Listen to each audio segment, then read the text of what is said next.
talking because already I have my special guest in the studio to help us do this discussion today right here on the show.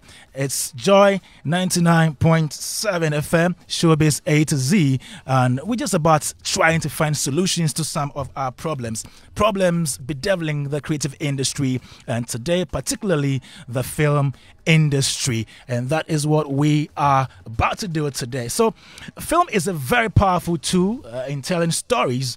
A lot of countries like America, like China, India, and even Nigeria have used films to shape the thoughts and ideas of who they are as a people. Today, we take a look at how we can use the Ghanaian film to project our heritage. And by that, we mean our tangible, intangible assets, our culture, our tourist sites, our ideals as a people, and what defines us. Yes, so today I have in the studio, let me start the introduction from my left, and so I have Oscar Provençal, who is one of the best actors we've ever had in this country. Oscar, good afternoon. Yes, and at the mention of Oscar, I know at the mention of Oscar, most people easily identify with the character Inspector Bediako. And so he's right here to help us do the discussion today right here on Joy 99.7 FM. And then I have, just next to him, I have the chairman of the National Film Authority, another super duper actor, veteran actor, David Donto. Hello, sir. Hello, my friend. Good to see you. Thank you. Thank you very much for coming. Now, we also have our very good friend. He always comes on the show to help us do discussions like this, and he is the PRO for the Ghana Academy of Film and Television Arts, and the person of George Bosompium. Hi, sir. Hi. Okay, so we have a packed house, but we also have our own uncle, Uncle Ken Addy. Should I say still veteran broadcaster? Kwame. Should I still use the word veteran broadcaster? Because everybody here this afternoon is a veteran. Yes, stop playing this broken record.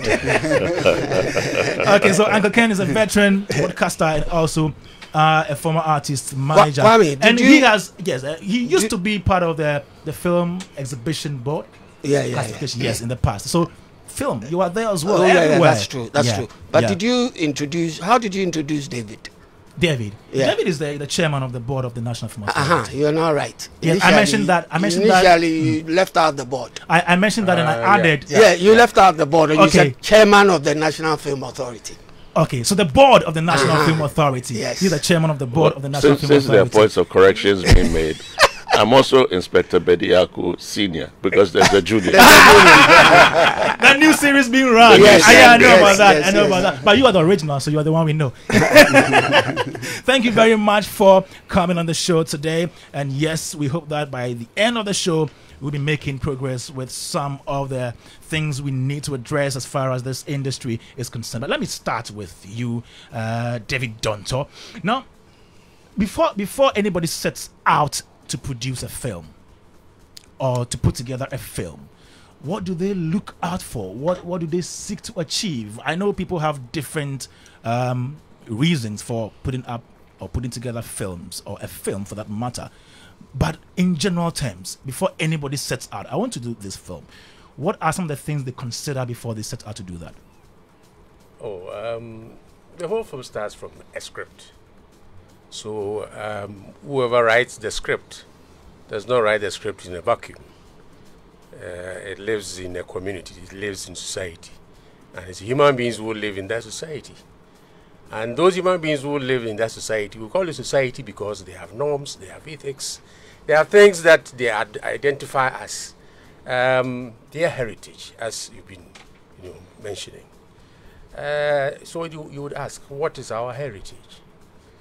Our heritage is what we have inherited from our forebears in the form of tangible and intangible folklores and contemporarily crystallizing folklore.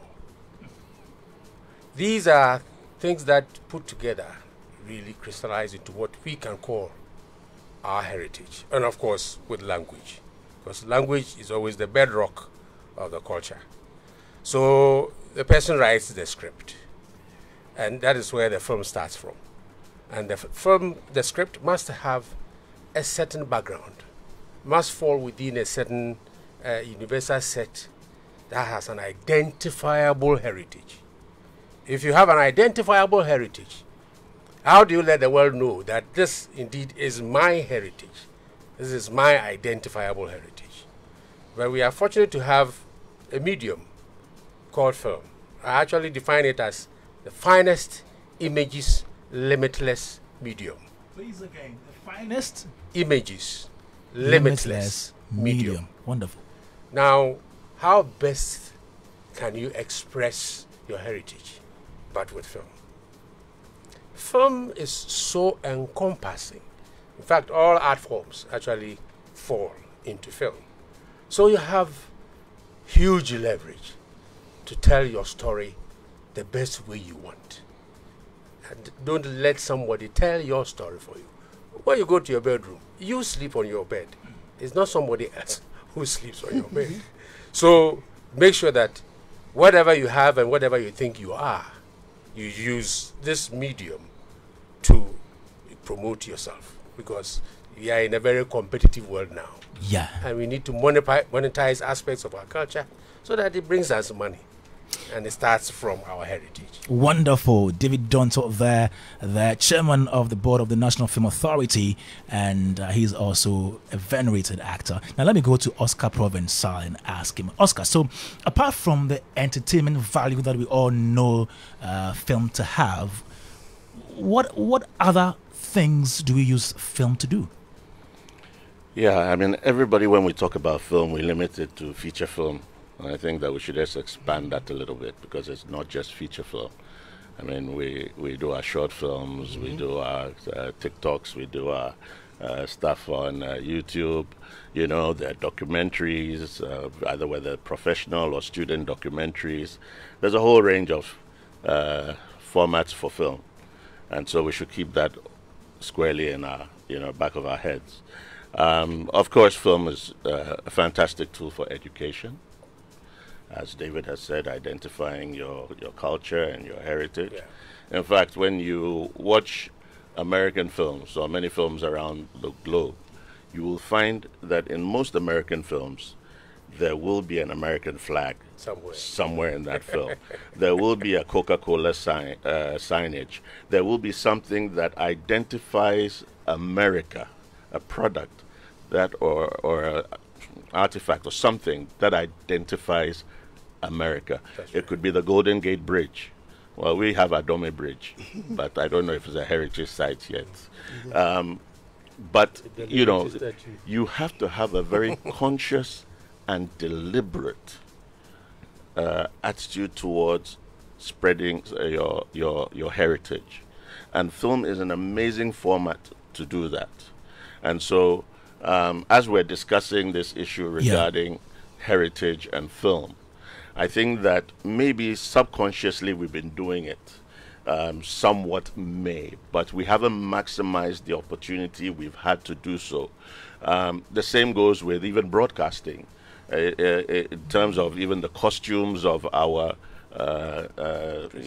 presenters, even those of our actors and actresses who go for awards. Sometimes they wear foreign clothing instead of taking the opportunity to market our culture in terms of our fashion and so forth. We miss that opportunity.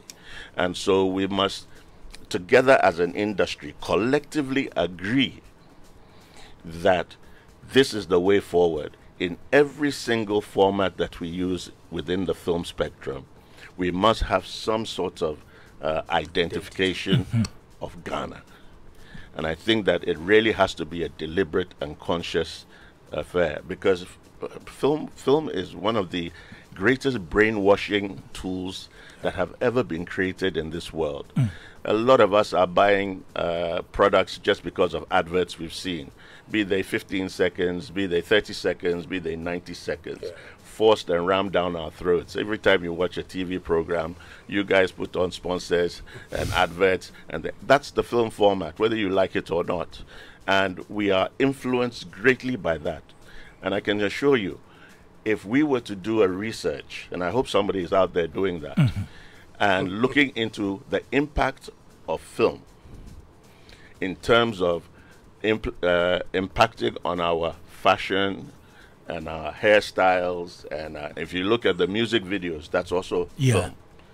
And I bet you will see a correlation between the relationship of film and society and the changing of society's norms and behaviors. Wow.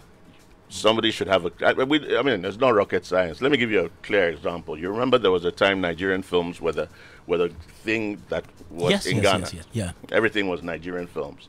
You remember at the time, everyone wanted to speak like a Nigerian. Nigerian accent. David mentioned language. Everybody wanted to speak like a Nigerian. It got to a point where, this is what I heard, the Ghanaian women didn't even want to date the Ghanaian men because they'd been influenced by what they saw on film, and of course some sort of let's not go there. All right. but clearly we've seen the influence throughout the past 2-3 decades. We've seen the influence. All right. So let me ask George Bosumpem if Ghanaian films or movies have also been able to, command that kind of influence on other cultures around the world. Have we been able to use our films to promote or project the Ghanaian heritage? I think so, especially when it comes to some particular items like kente. If you remember when we had all these issues around the world, even the Congress of the US, when they had to do some ceremony, they used kente.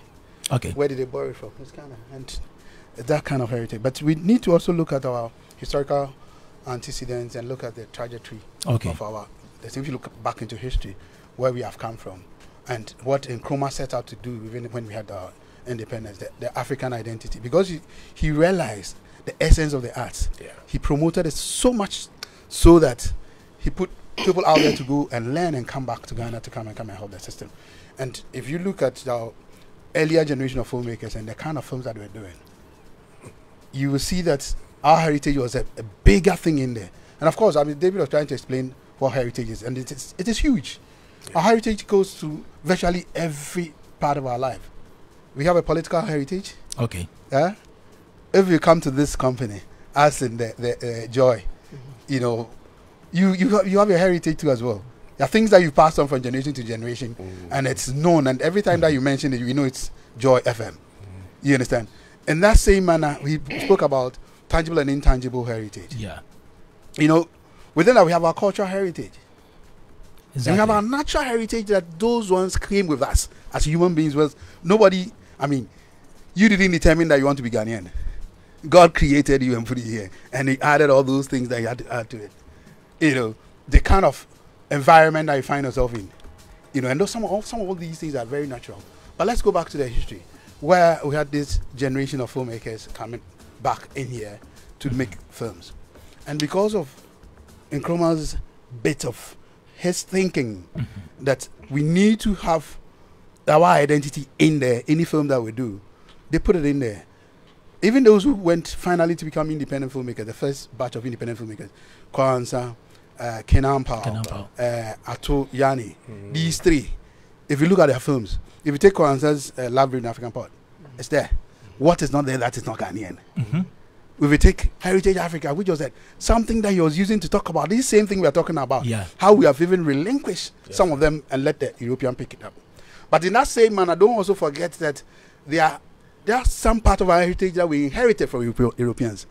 The monuments that we talk about, that at the forts and castles and all those things, part of our heritage. Even the Supreme Court, the Parliament House, all those things are part of our heritage, and these things were borrowed from the European. So that's our colonial heritage. So when you talk about heritage, it's so huge. It's not something huge, we can even, talk about in one program. It's something that we talk about over and over again. But that's the most important thing, is that people are using it. If you take a film like Heritage Africa and what you saw in there, the symbol that you saw in there, come to Atuyani's His Majesty's Sergeant. It's the same thing about the Burma War and how the influence that it gave to us, and how people rebelled against it, and the use of even juju and all those things. And so Yes, there are some people who are even in this modern times or even recent times. I wouldn't say modern times. I think it's the wrong word. In recent times. In recent times, if you take a films that are made by somebody who really projected this in terms of music, the aspect of music, it's Shirley Frimpong also. Look at horror films. You definitely will see Ghanaian clothing in there, and also music. Amachi Dede, all these high life. This thing that now we are happy that even the Grammys, high life is there. It's going there. Now, yeah. You understand? Captured, You know, so where did it come from? Some people had to do that work physically and push it. But then let's also make sure that we push those duty bearers like David and the rest to make sure that we are working towards that. But in working towards that, you know, he who pays the piper calls the tune. Exactly. Good. So some of the films, I'm going to make a film. You're asking Oscar about, you know, if you're going to make I'm going to make a film. I have my money. Ideas have come. And ideas come from various places. I could sit in the trotro and get an idea. It could come from my society where I live. It could come from something bad that happened in my life. Anything at all, and I'll make a film out of it. Would I consciously put in something that is within our heritage or not? Sometimes it depends on who is giving me the money to even make that film. You understand? I remember I and some students went to Uganda to, you know, do something on short films and web series. And when we went there on pitching 15 different stories, people brought different stories. And then finally we needed to settle on one. When we settled on one, we needed to think about how we are going to put it out there. And this German money. So these Germans come and they talk, so, you know, they told the story is nice. But you see, we need to look at the LGTB, whatever, I think that. So the foreign influence we mentioned the other time, came here. He came here. And then I said, okay, no problem, let's vote. Of course, we Africans outnumbered them. And so we said, because from the beginning, we were talking about democracy and letting the students vote on everything. So let's also vote. Yeah. And that's how we've made our way around it. But of course, if all of us were weak, we would have just said, okay, let it happen. But the film was set in Ghana. Okay. And how do you manipulate, I mean, even navigate your way around it when a film like that is made in Ghana?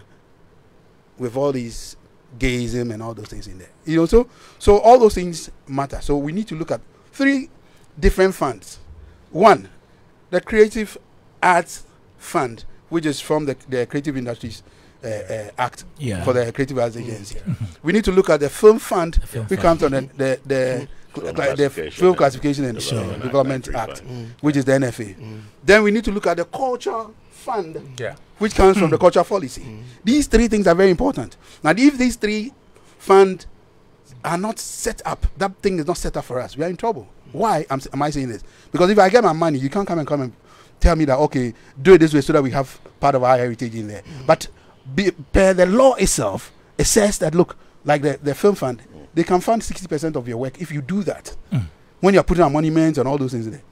Even with the GTA can set money aside and do that, because I think they started something of that sort many years ago, some 4-5 years ago, where they're trying to give money to people who would do some films and promote Ghana in that light. You know, and so we just don't have to talk about it. We need to push people, push the agencies that government are put, because it is not just government, it's both of us. People say, oh, no, private people, independent filmmakers, and, you know, just go and do your thing. It doesn't work that way. It doesn't work that way, because we do not set the rules and regulations of this business. You understand? We can force our way and say that let's do it this way, but we do not say the final thing is in the bosom of the government. They have to push and get us all these things done, and the enabling environment they are talking about, these are part of it. Great. But let me ask another question before I move on to Uncle Ken. So what benefit will we get if we use our films to push our heritage? A lot of benefits. Today when you go, I've been asking my daughters, when you watch television, do you see yourself there? Even our identity as black people, do you see how many black people do you see on TV? How many brown faces do you see? You understand? And so that's very important. If you can't see yourself here on the screen, that's a big thing. 2, your language is going gradually. Why? Because everybody speaks English or whatever in the house. Why? Because that's what they hear every day. You understand? How many of the kids listen to even radio that have now is dominated by Akan? I mean, if you look at it, arguably. How many of the children listen to radio? They don't. You understand? And so let's have that kind of conscious effort. Look, today, we are lucky. If you are even going to compete on the world market, they're asking that you use your own dialects. The Oscars and the rest. David knows that. Yeah. You need to use your own language. Why? Because look, when we were growing up, we were watching Chinese films, we were watching Indian films. Did we really understand the language? We don't. But the pictures are giving us that kind of sense of direction and understanding of the stories and the structures. And so it's very important that we do that, especially with language. The food we eat, the music we listen to, you know, and the music is a huge thing because besides the high life and hip hop you are even doing now, or whatever we're doing, and the rap and all those things that people are doing now, there's folklore, folkloric music. You know, there's quite a whole span of music that if you look at that alone, because David told you that film consumes all these things, even the arts. Look, if you take Akan alone, Akan arts and its interpretations, and you come to the totems, the clans that we belong to, and all those things, the kids, they just learn a few of that, and then for the exam, and they pass and go. Have we intentionally decided to put them in our films, any audiovisual medium, for them to understand that bit? Look at the motifs of the Edinkra motifs. Yeah. Have we put them in there for them to be part of us? I remember wearing a shirt to school when I was in NAFTI. And I liked that shirt. A friend dashed it to me. My mother one day just called me and said, "Why are you even wearing this shirt?" I said, "Oh, a friend dashed it to me. I want him to see that I'm wearing it all the time." I said, "But do you understand what that thing is? Those designs in there?" I said, "No." He said, "Okay, just flip it." And I flipped it and I read it and I was shocked. You know what was written there? What? So becoming Wasema Pakunyatanaso. Yeah. And what is this used for? My mother told me, said, "Where the boy kutia? The boy kutia." I didn't understand it.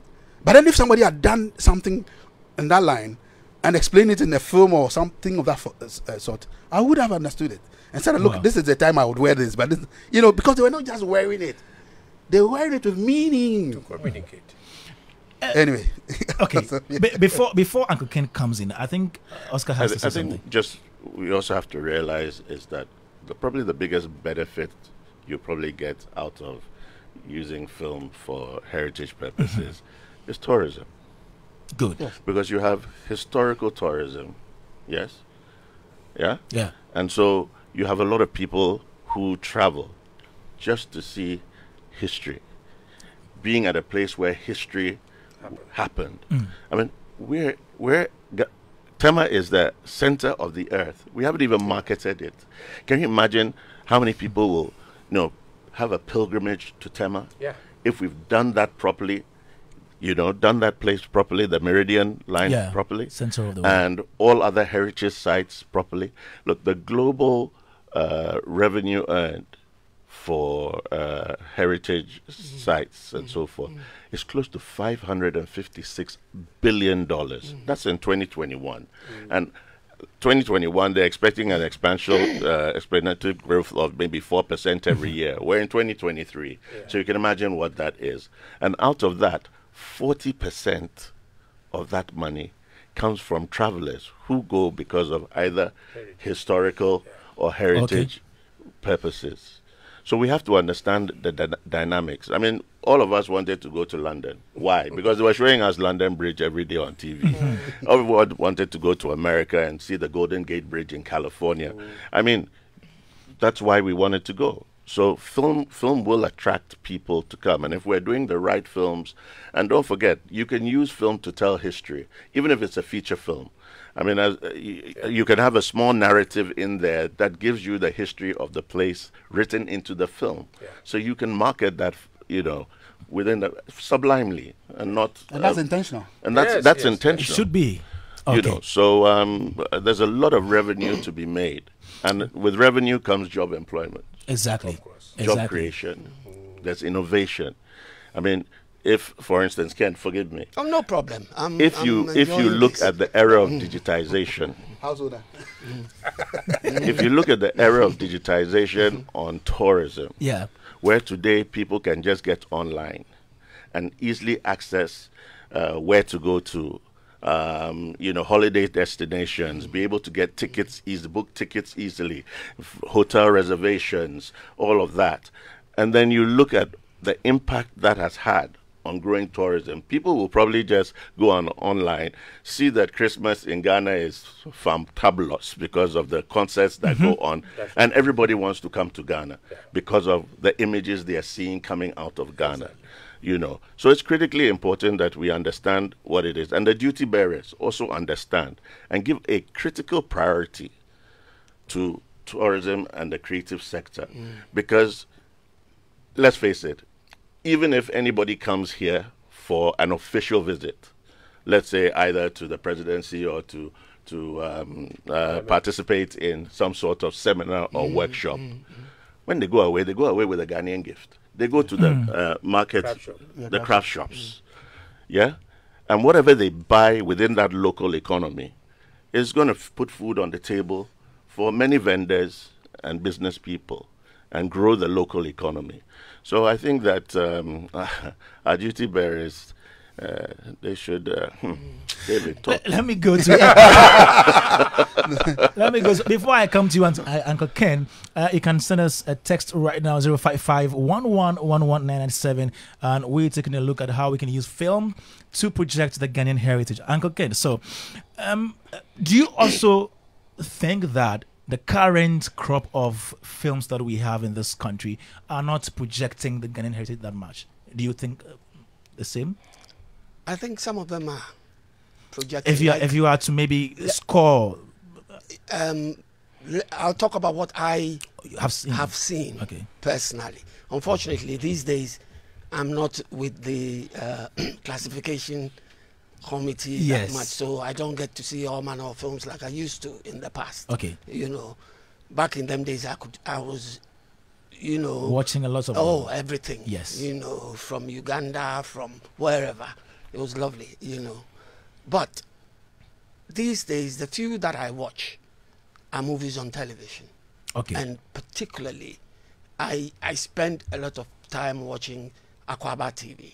Okay. On DSTV. Okay. Because that's where I get the Ghanaian content that I want to evaluate. And like David said, when you watch the series by Shelley, for instance, you know, she always tried to depict Ghanaianness on that show. So I said that. Were you the one who said, okay, George said that. And that's very true. I mean, the costume that David them wore and Dede, for instance, you know, you could tell it was deliberate to showcase a Ghanaian line of clothing.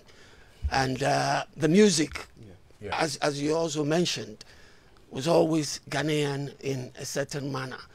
But the point that Oscar made initially about being deliberate in heritage tourism and showing in film, my issue is he mentioned America. Yeah. And so if you watch any of the Hollywood movies, for instance, you'd see an American flag subtly put behind an executive. Yeah. That's right. You know, the Americans will showcase their force. You know, the police force, the firepower, the equipment, the machinery that they have.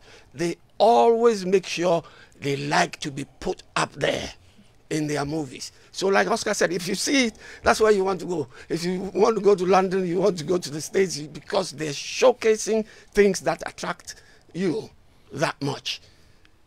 I also think that it is deliberate. But my worry is, over here, like we have all said, he's made mention of 3 funds that we're expecting to help the creatives. He mentioned the Creative Fund, he mentioned the Film Fund, and he mentioned the Cultural Fund. The cultural policy, as we speak, is still in limbo. We are reviewing. True. We are reviewing it. And I ask Kamebwa, it's still in limbo. How long have we been deliberating on a cultural policy for this country? George, tell me, how long? The first one was done in 2004. Yes. And we've been reviewing this back many years. Thank you for being very honest. 2004 till now, we still don't have a cultural policy. And if we do get a cultural policy, are you sure we're going to get the fund within a year? That's another good question. Because if you look at the Film Fund, how long has the film Act being in One was actually existence. set up. Dr. Abdallah set up a culture fund. I don't know what happened to it. Oh, back in them PNDC days. David, you want trouble? No, I'm only giving facts. Facts No, are- no, yeah. If you look at this one, is it Harvest at 17. 17? That kind of fun. That was Yeah. a Kawansa film, Yes, wasn't yes, it? Constable Yeah. directed it, but it was Commissioner Mr. Mensah. Oh, Ebenezer Ebenezer Latte. Latte. Ebenezer Latte who wrote It it was from a the Latte. history from That the was Oh, his okay. Commission on Culture. Yeah. Okay. Puts money in that thing. Okay. To do that. Okay. So, I mean, Okay. they started something before, so let's not give it. Yeah. Well, that kind of- but currently- but we're still Yeah. waiting for what is current. Exactly. So Exactly. those doing it are the private sector. If you look at Shirley, for instance, you can tell that she's focused in what she's doing, and you can tell that she goes out of her way to attract sponsorship from somewhere to help her. And she's not relying on what government will give to her. Because that one, my problem is that one, we are here. None of them has even started as we speak.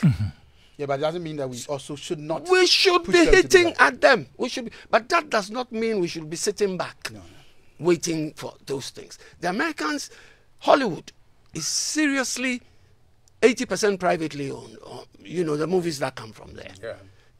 Are you telling me that in their portrayal of American culture and equipment and all that, they're being paid by government to do that? No, but you see, Uncle Ken. I want to know well, before I make I'm a coming. mistake. That's what I want to There's a know. relationship between the film Industry industry and government. Yes. Yes. Even with the army. Yes. A lot of the technology that you're seeing being shown in films are films that maybe the army have been experimenting with and maybe have not released yet. And that's even from the mobile phone, all the way from the mobile phone to a whole load of things that we've been seeing from armory and all kinds of things, technology, satellites, and all Oh, these there things could be. were shown in film. I will not doubt that, Oscar. There is a relationship. Yes, but Yeah, my but can I- point can I is make a point? And that it's the deliberate. film owner should also be proud In the to absence showcase of it. government Yeah, but support. can I make a comment? Because Uncle Ken? otherwise, So that okay. I would also give you that relationship. You see, for instance, if you go to the UK, I'll give it a UK because that's where I went to school, so I can always relate to that. You realize that the skill set, there are a lot of things that are done from primary school, That's right. up to the university level, where you could always compete for funding and all that. And there's always competition among them, and it's a deliberate thing done by government. Thank you. You see, and government put that kind of money in there so that people will be interested in the creatives, and then move on from that level, that lower level, to the higher level. So when they go out there, what else would they be thinking about? They'll be thinking about their national, identity But and all those things. that And it cuts has to across start- all aspects of English society, because they do the same with football, Yes. they do the same with athletics, Good. they do the same with everything. But we here are handicapped in the sense that we don't have the money to do that. Okay, Ken. Let me take it from this perspective. Look, we're in a space right now where it's going to be extremely difficult to control, and of course you can't control. It's impossible to control, but to minimize or to either maximize the exposure of heritage in films. Yes, as you said, 80% is in the private sector. So within the organizations in the sector, they have to come to some sort of consensus and agreement that we are moving in this direction. What the law does, especially with the Film Fund, especially in Act 935, is to state what they think a Ghanaian film is. And you should have a certain criteria that is stated in the law that should reflect in your film. They are giving the money. So I don't you have have a a problem certain with that, you have a yes. certain control over that. And especially in this age, and I think that the same way that the industry has to come together and look at heritage issues, we also have to be deliberate about film in terms of development. And of course, as a nation, It's in the act as well. Yes, Yeah. The act but talks there about has to it, be look, a lot of this stuff that you're seeing, and we're talking about film. Today, TikTok is taking over the space of film. It's a moving I mean, picture. The audience is mainly doing TikTok. So when we're talking about film, film is fighting a battle. A battle. Especially even with technology, is fighting a battle with with distribution and is fighting a battle. What this nation needs, and I'm speaking from what this nation needs at this time, is, yes, a generation of filmmakers who are interested in, of course, investing and making money, but also having content that moves national development through to a certain level. And this is where government now has to come in to understand the power of film and how to use it towards national development. That's the same way Nkrumah understood it. He didn't just see it in a vacuum. He saw what the British did with film during World War II for propaganda purposes, and when they colonized and how they, colonized us, and, all the things that they handed down over to us was through film. They used that tool, and he studied it. He recognized that there was they couldn't do without it for national development. We have to go back to that mindset. We had a very good chance, Oscar, of doing exactly what you have just said. Philip, do you remember the film pitch? The presidential film pitch series. The presidential film pitch series, yeah. That happened. But Oscar, there were certain filmmakers chosen for that pitch. I Grow Africa. I remember a film called I Grow Africa. There were certain filmmakers chosen for that were supposedly given a certain amount of money to come out with movies. I would have thought that was the best. Were they? They needed more support. They were not giving money. They needed more support. David can throw light on that. They weren't given money. The film pitch, what was it about? No money was given. There was a sort of promise or something. No, I don't even know whether it's a promise. What David should explain. They needed more support. $20 million or so was supposed to be $25 million was apparently, Okay, Uncle David, supposed to be. Can you give us more information on that? Because Oscar knows. Oscar, go ahead. Okay. The man who the man is here. Because I'm stunned. I thought they were given the money to produce. No, they weren't given any money. As far as I know, no money has been given. They were not giving any money at all. Nobody has received any. They're rather looking out for. We should be asking David, where's the 25 million? Yes. So those who were chosen for filmmaking, and those that are selected, if there's money available, then they actually are shared amongst them. I thought there was money made available. So up to now, they've not had any support. When they say they are giving money to Black Star 25 million. I thought it was a fund that had been secured. Hence the fanfare about people being chosen for the project. No. Those who went there were not chosen. They were people who had gone there to pitch. But there was a selection. There was a selection process. Okay, so they had now started the pitch process. Exactly. I thought they had been through the process and then, No. I think the plan was very simple. I remember the last time that we met the minister, we raised that issue about that speech that the president made. Because, of course, I think as metamorphosis from the NFA's pitch series to a presidential pitch series. Was it indeed an NFA? Was it an NFA pitch series? It was a multi-choice pitch series for Akwaba, for the Akwaba channel. Okay. Whatever it is, but it had gone through different stages and we got to. Okay. So I think somebody had raised the issue of the money, and when we made my information also the says minister's response is this. Four film projects have gotten funding, and this is from Kofi Dinkra from the NFA. Okay, so that's what I was going to come to. Did he mention the source of minister said that they are going to go out there to look for private funding. Yeah, and so that figure that the president mentioned in his speech, the 20 million, 25 million was that money that they are now going to look for. And I was saying that, look, that's fine, but then we should have made to understand that. And my argument at the time was that, why didn't we use that opportunity to populate our film fund? Exactly. That's what I thought we should have been doing. But when you say populate, it's like there's something already there. There's nothing there. But no, the law says so take money from certain parts. That's the fund. Okay, there is a story here. Yeah. There is a story here. So I remember this story came out, which says that the National Film Authority has secured its first Ghanaian investor for one of the 25 shortlisted films in the presidential film pitch series. Annan Capital Partners, after the pitch series, selected the agribusiness themed documentary I Grow Africa as their first pick for funding.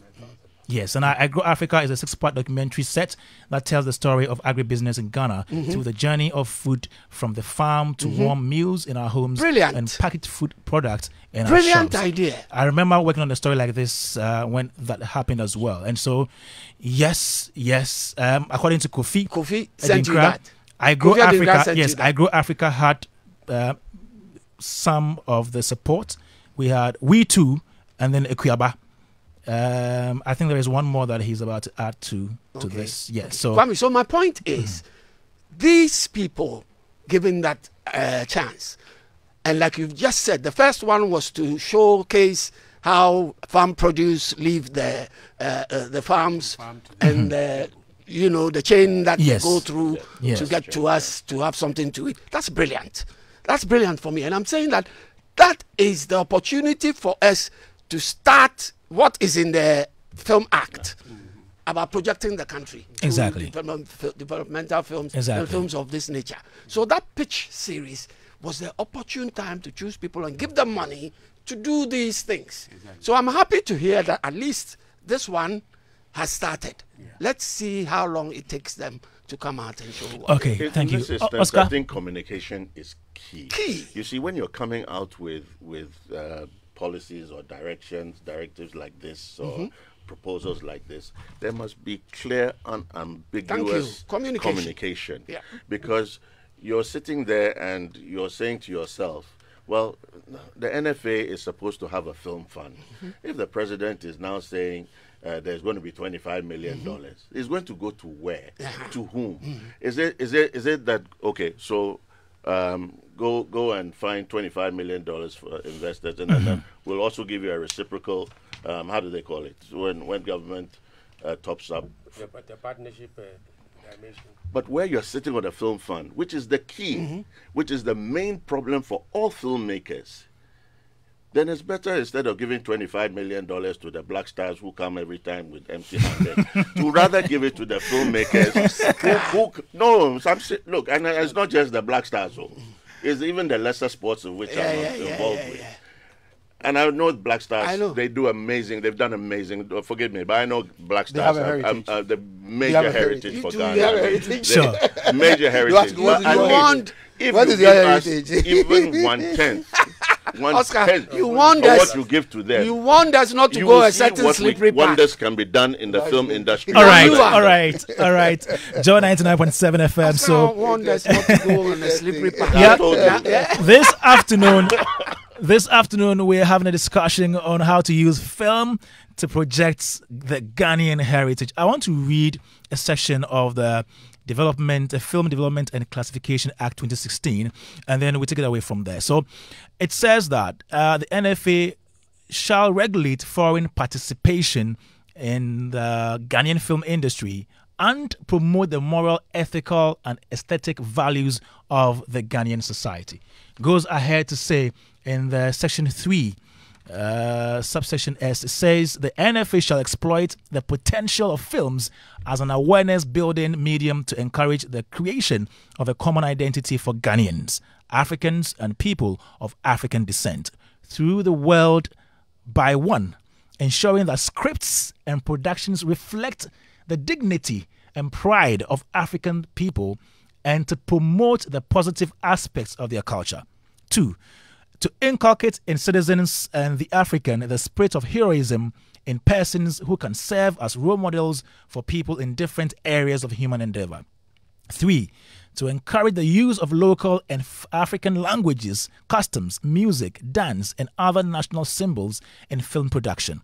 4, making training institutions link up with second cycle and tertiary institutions in film education.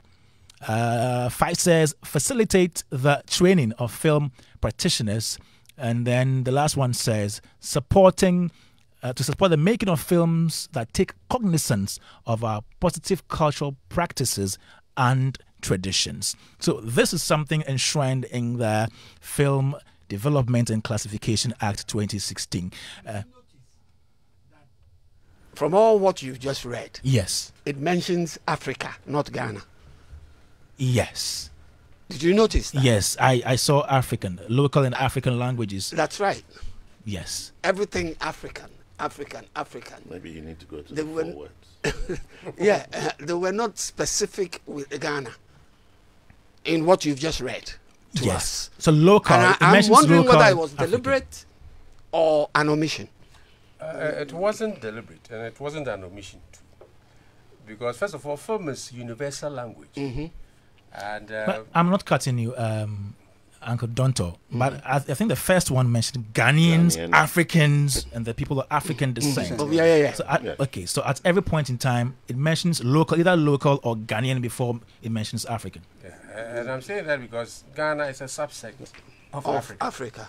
and so you cannot actually recognize Ghana and leave Africa, or recognize Africa and leave Ghana. Yeah. You It's almost forgotten what Nkrumah said. Yes, Yeah. African I mean, identity. Our independence within- is meaninless Unless- unless So- it is linked up With the total liberation of the African with the continent. African continent. There are so many things that are African that we have appropriated Okay. into our heritage Okay. And it's- that we can't leave behind. Okay. You know, Agreed. our rhythms, our colors, our traditions, Even language. rites of passage, so many things that we do cut across Africa, even when it comes to Ghana. The diversity of our culture is actually so well expressed in our festivals, in our rites of passage. Yeah. Almost in every region there's a festival. Almost in every region there are rites of passage that are similar to each other in so many ways. You know, and these are things that must have a certain cutting point that can really be enforced, can be shown Okay. in our films, so that we, as we show them, we actually encourage people to come to understand that this film is coming from a particular place, from a particular ecosystem. It's not just Okay. And we- Uncle Donto, and you are the we chairman of the board. Wait, of we the have, NFA. besides, I want to buttress what David just Okay, said. okay, So come we in have a before. history. Yeah. Don't forget that even Togoland, before our independence, Was was- part of yeah, I mean, they had the whole thing. Yeah, So the whole of Volta region. Yeah. Look at even the Yeah. languages. Go Yeah. to all the borders. You know, look at even Ivory Coast and us in terms of the Nzima language and all that. So even language is there. You know, and we have Sure. certain things that we have that's in common with certain African countries around us. Yeah. You know, it's either by virtue of kind of lineage or this, I mean, the descendants and the things like that, or beyond that, where we might have even imported. Because at a point in time when the struggle for independence began, there are people from different parts of the West African countries that came together to form certain groupings. And some of them migrated, some got married here, and all. Some of our names, even some of our names that we are using at the moment, Okay. come from elsewhere. So Okay. you would have to look at it from that. Even the slaves thinking. that were taken to countries Exactly. like Suriname and places, they still have Ghanaian culture there. They still have the chieftaincy system. They All right. still have certain languages that are. The foods they eat. Exactly. Okay, so Uncle David, let me ask this one. So how is the NFA putting things together to make sure that all these things we've read come to fruition? What are you doing? Yeah, first of all, the act can only be activated by the legislative instrument, which is one big document that we are working on. In fact, it's almost done. We're actually in the last phase of going through the last draft that we have before we pass it on, to the AG's office and to Parliament and all of that. Those things are things that were not there that we are now creating. There are so many new structures that are being put in place. And once the act is there, a lot of people think that with the act available, everything must start moving, full force. But it cannot happen that way because structures that will make it move that full force are not there, which must be put in place. And so that is what, for now, the NFA is trying to do and finish with before certain things can follow. Even though that is what we are doing, there are so many other things that we are doing that may not necessarily rely on the LI. So it is not like nothing is happening. Okay. What are some of the things you are doing that are not bound to this particular provision in the Act? Things as in... you said there are other things that you are doing that may not be related to the Act or things enshrined in the Act. No, he said the No, airline. not to the the airline. To the airline, not the it's act. the legislative instrument. Everything The they do. legislative instrument actually gives it legs, so to speak. Yes. You know. Yes. So once that one becomes operative, then the sky is the limit. Okay. But in the absence of the LI, there are things that you are doing to help the NFA in the film industry. Yeah. What are some of the things? Setting up the structure of the administration so that you have to confirm an organogram that you will use, because you are going to run a secretariat, and you need people who will be in certain positions, for certain departments, and how certain things should work and all that. You have to be in place. You have to work on the LI. You have to work on data collection. You have to work on script bank. You have to start preparing people's minds by projects like the pitch series that we just did. We have to start by sensitizing the public by doing film shows and things like that. Ghana Film Week is coming up, for instance. Africa Cinema, whatever is also coming up. All these are actually things that we cannot fold our arms and wait for the LI to be ready before we start. They are ongoing for now. Classification is very big. The big one. Classification. That's part of even the title of the thing. Yes. So that's why it started. But David, doesn't classification have a hiccup somewhere along the line? Yeah, it has to do with the approval of fees. Yeah. And it has a hiccup. So there are challenges. Finance. And there are some of these things that actually come out of ignorance. There are certain things that certain maybe agencies or departments or ministries may not necessarily understand how they work.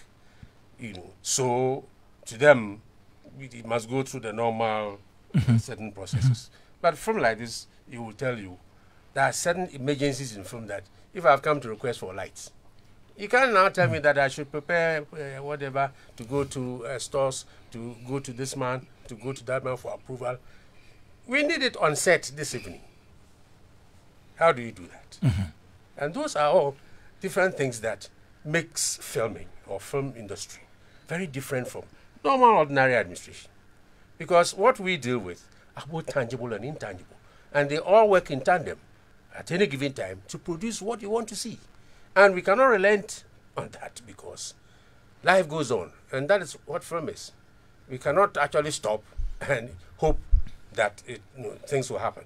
Even when COVID was on and most workplaces had closed and we were working from home, we were shooting film. Yeah. So our industry is very different. We are just like the hospitals and the military and things like that. Okay, so in the absence of the LI, what other things can we do to make this particular objective that we seek to achieve, as in we using film to promote our heritage, come to fruition? What can we do in the absence of the LI, apart from even government's involvement? What can we do? These are some of the questions we're trying to ask to find answers to make sure that our industry progresses, even as we wait or we await this particular LI to be passed. Kwame, yes. Please. Yes, please. This Film Act was passed in 2016. Yeah. December 2016. December 2016. That's when the Film Act was passed. We are in 2023. June. The board was inaugurated. The board was inaugurated in 2020. Yeah. Right. Okay, Yes. that is The first Same board. December. The first December board. 2020. 30th December. 2020. So 2020. 2019. 2019 or 2020? December 2019? December 2019. Yes. 2019. Yes, I remember. December December 2019. 2019. Yes. 30th December. Yeah. Okay. 30th. Yes. 3 years Yeah, to the end of the month. after it was passed, that's when the board got, inaugurated. Yes. 2019. And we are in 2020. Another 4 years after the board got inaugurated. And we're still waiting for the LI, for them to be able to operationalize a lot of the things they would want to stated in the act. Yeah. That is where my worry is. Because that's why when we sit here and we come up with all the nice things that we can do, all the nice concepts that have been thought of, by people who are killing these guys here, they live for the industry. Yeah. These guys, that's what they know. This is the industry they know. Ken, And of course, the LI started. The LI started 2017. Let me assure you, David is sitting right here. 2017. George is sitting right here. We were in the forefront of the advocacy. Exactly. Yes. And I can assure you that David has not had it easy. Because some of us, like how you have stated, you are have constantly been breathing down their necks that too many years have gone by. Exactly. And you see, when you're on the field, and you're talking about regulation, and you can see your fellow actors being abused, where producers will take them, charge them fees for even being part of the film, for their feeding and for their accommodation, instead of the other way round. Then you see their level of abuse that is happening to your fellow colleagues. And, you know, for me, the LI was priority because it streamlines all of that and everybody on the ground. Yeah. You know, everybody. The bureaucracy. Everything from production system. to marketing to distribution to exhibition and everything. So if you don't deal with that, you've done nothing. I agree with my good friend that yes, you have to continue with the capacity building and the education and in the meantime. But the industry players are critical. It's because of them. That's why the law is there. You see, so if you don't deal with that issue, and thankfully they've started to hear our voices, and they've begun to move in that direction. And of so course, we are still observing. And of course, we will give pressure. Let me finish my matter. We prioritize the LI. We prioritize the LI. That's why the LI we started working on the LI before the NFA. I know. I was just coming to say that. We were part of a ministerial, and David himself. The three of us. I myself. A ministerial committee to draft the LI. I was just coming to say that I myself was part of initial meetings with David Dem for a smooth transition from the old regime to the new. To this new thing. So I would not be one of those people who will sit out there and accuse the NFA for doing nothing. Because I know right from the outset, like you've just said, they started by forming a committee to draft this LI. But it is the bureaucracy in our system that is killing this project. And we will be sitting here and we'll come and sit here after 10, 20 years, reiterating the same problem. That's my worry. It took longer than that to get the act. Again, the act. You remember the act itself. And again, I was part of the initial meetings for this act to come into force. You remember when we did the cultural forum thing? Yes. The same issue came up where we said, okay, we are waiting for the new cultural policy before we could move. Now we are here talking about how we could also use film to promote our heritage, and we're waiting for an LI to be in place. Are we taken seriously by government or by policymakers? Do you think we are on the priority list? Apart from Uncle Ken. Me, I finished the bureaucracy in the system. He doesn't want to go there. Oscar. Apart from the bureaucracy. Yes. Okay. Oscar doesn't want to go there. Oh no! I haven't said that. Okay. So. David is. Uncle David. Resources that yes. should be in place to really get some of these things going. Of course. Even setting up the secretariat, staffing the secretariat, even the office. You know, all those things were not there. Zero. From ground zero. And we are now in small bits and pieces trying to put them together. And you wonder how they want it to run by the budgets they release to you. You don't even know what to use it for. At times, you know, secretariat will come with things, certain things that have to be printed. They say they don't even have money to buy A4 and things like that. Wow. You know, so gradually, when certain things fall in place and the Ministry of Finance understands and gets to know our demands, maybe we'll start making better, you know, headway as we go forward. Okay, but for now, for the LI, I want to say something for them. I want to say something for them for the LI. Well, let me save David because I've said it all for you. See, there's a stakeholder engagement now. They did one in Kumasi and they done one in Tamale. Yes, I watched that live on Facebook. Now, this is mandatory. Because in as much as you want an LI, you can't just rush it. Yeah. There's a process. If stakeholders are not part of it, forget it. So whatever they bring on board, then they will incorporate into the draft. Right. That's what he was talking about, the final draft. They're going to do one in Accra too as well. So I think that's the way forward. But they are being a bit innovative, which is good enough for them. Because I mean, if there's no resources, there's no resources. So you need to be innovative to do these kind of things. And I think they're being innovative enough to create this one. So they've started. And I think by the time they finish Accra one, they'll be ready to go. Oscar. Let me save David a bit. Oh. We can't leave our friends. Yes, Oscar. If you see what happened to the OSP's office 1 and 2, you can see that it's not an easy thing at all. They were also That's the problem. that's the problem.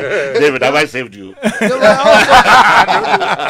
also No, you see, I think that, especially for those of us who've been at the forefront for all these 20, 30 years fighting for this, we finally got the law. Like you're saying, 3 years down, 4 years down the line, 5 years down the line, we're not seeing the action that needs to be taken. Nobody should fault us that we are as passionate as we are today. David and I and George, we've seen our colleagues die in poverty. I'm not willing to go to another funeral because we have been given a law, we've been given a mandate, and we're still allowing conditions to go on that are seeing that our people are dying as paupers and are being paid horrible rates and working conditions. We know it. So I don't give a two-bit hoot who thinks he's my friend and that I will not speak against what I perceive to be an injustice to my people. Justice delayed for me is justice denied. Okay. So that's my position. But what you're talking about does not only apply to only the NFA then. No. Then you're going to talk about copyright. Okay. No. ASOG. Yes. That's what I was coming to. But you see, Okay, Oscar, please, but you see, George, let's hear Oscar. Let's hear Oscar. George, You're heavily involved in the Actors Guild. Hello, Uncle Ken. Please let's hear You Oscar. know the issues of ASOG. We took ASOG to court. We are at the forefront. We took ASOG to court. We know what the issues are. But what we're saying is a lack of leadership that we see that has not enabled us to move at the kind of pace we need to move at. That's as far as it's the human beings. If today Musica is having a problem, it's not government. No. It's Musica, the people in Musica, and the management. If it's Gamro, it's not government. It's the people managing Gamro. If it's ASOG, we tend to point the finger. The escapist route is to point the finger to government when we are the main problems. Okay. That's the point I was trying to That's make. the bottom line. Yeah, especially when our people are in charge. Yes. That's the And bottom so they line. should, but I think it's communication. They should also be communicating to us. You see, because Yeah, of course. when we were advocating for the Film Act, we were giving them a lot of pressure. We went on demonstration in front of the ministry. But we told the minister, look, we're doing you a favor, and we're doing the presidency a favor. No longer will industry people point their finger at the presidency and you. Once our own people are the management of affairs, I refuse to point my finger at the presidency or at the minister when our own people are in office. But in this case, And as far as we are concerned, a large majority of us have not delivered All as right. we expected. No problem. We are here for the long run. Yeah. And so, pressure. Nobody fights for you if you don't fight for yourself. And the mere fact that David is my buddy, George is my buddy, I've got a whole bunch of friends there. When it comes to the people of Ghana, it's not about friendship. but in their case, when they've just told you that funds are not readily available. When you have your two hands, Okay. you are Yes. fighting. It's I- different A when you lot have of one the hand things tied that they behind want you. to do. I think Right. at this point, I think we should But drift that a bit doesn't mean from we should not government. put on the pressure. We will continue. Certainly. Yeah. I think we should move away So from the nobody government should fault us intervention. one bit. Exactly. Thank you very much for your submission. Joy 99.7 FM, Showbiz A to Z. I have in the studio Uncle Ken Dadzie. I also have George Bosumpem, who is a PRO for the Ghana Academy of Television Arts. Then I have David Donto, chairman of the board of the National Film Authority. Oscar Provençal is an actor. So we are asking how we can use film to promote Ghanaian heritage. Send us your thoughts, 05511119997, 05511119997. At this moment, it appears government's intervention would come to fruition after maybe the LI has been passed. But in the absence of that, as a people, how do we also come together, or how do we prep ourselves in our bid to tell the Ghanaian story? We want to come to the Ghanaian story. What is the Ghanaian story, and how do we tell the Ghanaian story? How do we sell the Ghanaian story to other people in other parts of the world? So that is the second part of this conversation right now. Send us your thoughts, 05511119997, 05511119997. So we're progressing now. Let's leave government small and come here and talk about the Ghanaian story. So when we talk about Ghanaian story, what is it? Let me come to you, George Bosompim. Yes. The Ghanaian story can be anything that happens around us now or even in the past, things that we can recollect in the past, because we're talking about heritage, and so anything that's even happened in the past. If you look at a film like Keteke that was done by Peter Sedefia, yes, it was set in the 80s when the trains were working, but it comes once in a while and that kind of thing. So it could be, I mean we can situate it in that kind of context as well, whether it is past or present. Okay, so it could be how do you call it, a historic film, or something that basically brings what we see every day, the everyday life that we have here, on the screen for us. And it is easier for us to look at it and say, oh yeah, this one, it represents us. It includes images of monuments, what we are just talking about, language, food, costume, everything around us that we see. And so basically that's how we could tell our Ghanaian story.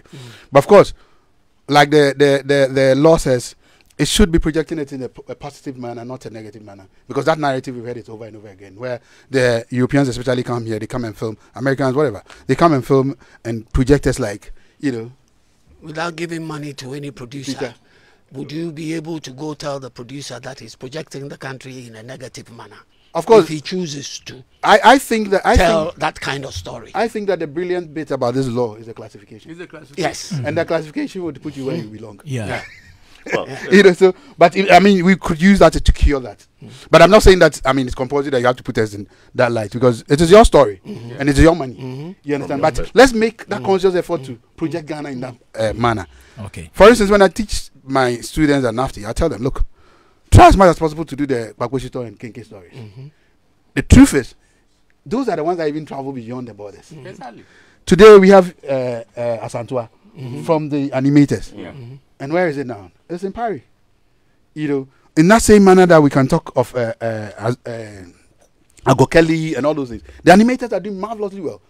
And they are in Paris now. Today with five different studios, 3 people from each studio, they're now selling Ghana. And the animators are doing quality work. They're doing quality work. And so the work that they've put out there is projecting Ghana to 2 and the rest. What is it? It's a Ghanaian story. Exactly. Yeah. You understand? Have we heard the Kwame Nkrumah story? We've not heard that. People say too expensive to produce. Yeah, but you could use animation to do that. Well, if it's expensive, you still could use a short, because Santua, isn't it a big thing? Yeah. And so if somebody has put it on a screen, why can't we put a Nkrumah story there? All right. So so it's the Ghanaian story is everything that what happened you're saying before is critically important. I remember watching I think it was El Chapo, or what's the name, Pablo Escobar, and they were chasing the drug traffickers and stuff, and Ghana's name popped up as a destination for drugs in a TV series. Is that positive or is that negative to this nation's image? That's negative. That's extremely negative. Yeah. And there was some series about the Queen, during the colonial times, and in Nkrumah they had a character of a Nkrumah, who had a dance with the Queen and things like that. Ghana's name is being dragged in the mud outside. It's a very serious issue. Representing what we stand for. Exactly. And so we have to be very, very, once again, conscious-minded about this. You will always find out that as soon as Ghana excels in something, I remember when they said Ghana was the #1 destination for tourism in the world. The next thing that was out on CNN was some documentary about slaves on the Volta Lake about Ghana. Very deliberate. Keep on observing these things. Me, I've been observing them. Anything good that comes out of Ghana, you will find out that there's going to be something negative placed. Why would, on the border of Mexico, we all know the problems with immigrants in America crossing over. Why would CNN interview a Ghanaian couple crossing over from Mexico to from Mexico to the United States? For what purpose? What are you seeking to, and it being the main focus of your interview? Yeah, but that also means, that comes to the point of we also being deliberate about what we also do. Absolutely. Okay. If we are not, I wanted to then do we're in something. trouble. Absolutely. Please, let's go on the phone line right now and speak to the Executive Secretary of the National Film Authority, Juliet Yasantua-Sante. She's an actress, a film producer extraordinaire, and has been in this industry for some time now. Let's speak to Juliet. Good afternoon. Good afternoon. How are you doing, Juliet? I'm great. Yourself?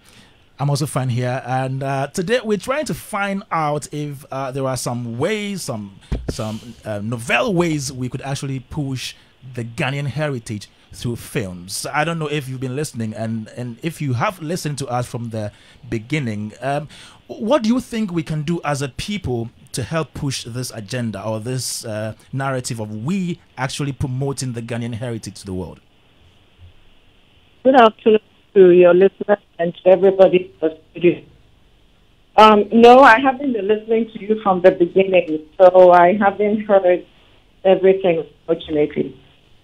But if your question is, what can we do to push our heritage, I'm sure your able panels in the studio have answered that, and so I would just probably add a little bit to that. Bottom line, I think we were just in the northern region, and one of the things that came up strongly in our conversation is how we need to tell stories that we know. So bottom line, if you are someone who is from the northern region and you've grown up there, then if you're telling a northern story, you are not going to go and try and tell an American story, because you can't tell the American a story beyond what they know or what they're comfortable with, beyond what you know. And so we keep telling ourselves, and we keep telling our people that you need to talk about what you know. You need to talk about your environment, because that's the only way you can travel. And so if we're talking about Ghanaian filmmaking, then obviously the assumption then is that Ghanaian filmmakers should tell Ghanaian stories. But if you're telling stories, then if you grew up in Accra, you are talking about Accra. If you will talk about the you ate, you will talk about the people you met in your school. You know, you talk about unique things that you have. For instance, going back to the northern region again, when we were talking, I remember this story about, slave traders, coming through that region and capturing some slavers, and how these slavers, for instance, use their bare hands to dig the ground. Now, that's a story. Even when we talk about slave trade and all that, we don't usually associate the northern region to slave trade. But here I'm telling you about this phenomenal occurrence where when you go there right now, you even see that the ground is dug by people's bare fingers. That is the slaves that were taken from the area, digging the ground with their bare fingers. I remember years and years ago, I was in Denali, a film from the northern region again, Nakum, made it that far, and that film was in the local language, a northern language. I forget exactly the story. And so I think those in your studio, the little I heard just when I got home, have spoken about everything. But if you talk about making films that we know, and those are the films that can travel, then I think that's where we can then begin to talk about our heritage. And if people just make films that they know and talk about things they know about, then we don't even need to beat the horse of what is our heritage and all that, because who you are is then what comes through the stories that you tell. Juliet, I think a few months ago we had a Twitter Spaces conversation, and Peter Sedufia says something. He said that it's quite difficult to market stories that mirror the African society in the Western film market, and brings me to the question of if our stories are marketable to the outside world. Well, the world is hungry for different stories, and again, a story is a good story. So if you tell a good story, your story is well told and is new. Because if I'm going to go to the cinema or I'm going to turn on my Netflix or whatever, I want to hear something new and something fresh. But of course, it must be told in a manner that I'm comfortable with, or a manner and standard that the world is comfortable with. And so that's where quality comes in. Now, over the last, I can say 6 months, I've been binging on Korean soaps. None of these Korean soaps or series are even in English. They are in local Korean languages. And that's why even when I speak with local, when I say local filmmaking or the local filmmaking community, I continue to reiterate that as far as I am concerned, and even if you talk about the overall strategy of the National Film Authority and where we are going, and you then just oppose that to heritage and whichever way you want to put it. One of the biggest vehicles that we can use is really our local language, because that's when something fresh comes to the table. That is when I get to see something I don't know, hear something I don't know. But of course, when I reference South Korean soaps, you can see the quality that is in there. Sound is clean, picture is clean, story format is universal and stuff like that. And I am here, I've never been to South Korea, and I'm watching South Korean soaps. In fact, if you give it to me in English, I will switch it back to the South Korean language. And because of that, I even understand a few words in their language. So then, if you tell me that, Peter said, I didn't hear that particular conversation, but if anyone, may have challenges or is foreseeing challenges, then maybe we need to have a different conversation about what are those things that we are putting in or not putting in that globally are acceptable or not acceptable. And certainly those cannot be story, and those cannot be stories that talk about us, because that is exactly what the world market is looking for right now. Okay. Juliet, so every filmmaker has their own objectives and what they seek to achieve in their career, in their work. In the absence of the LI, which gives you the power to implement some of the things enshrined in the Act, in the Development and Classification Act of 2016, in the absence of that, what do you think we can do as a people to encourage more filmmakers to tell the Ghanaian story? So if you look at where I handled this from, I have handled it from the point of view of telling stories that you know. So if you take it from that point of view, then which filmmaker wouldn't tell the story they know or shouldn't tell the story they know, except that filmmaker did not grow up in Ghana, did not grow up in an African country, and grew up in the U.S. So if a filmmaker grew up in the U.S., then that's the story they know and that's the story they should tell. So I think that, if you're a filmmaker, of course, you are carrying your passion and all that, but you're also a business person. And in the business space of things, we can even look at some of the stories that have done very well even in the last year. They are all African themed. You can start from The Woman King, you can go to Wakanda.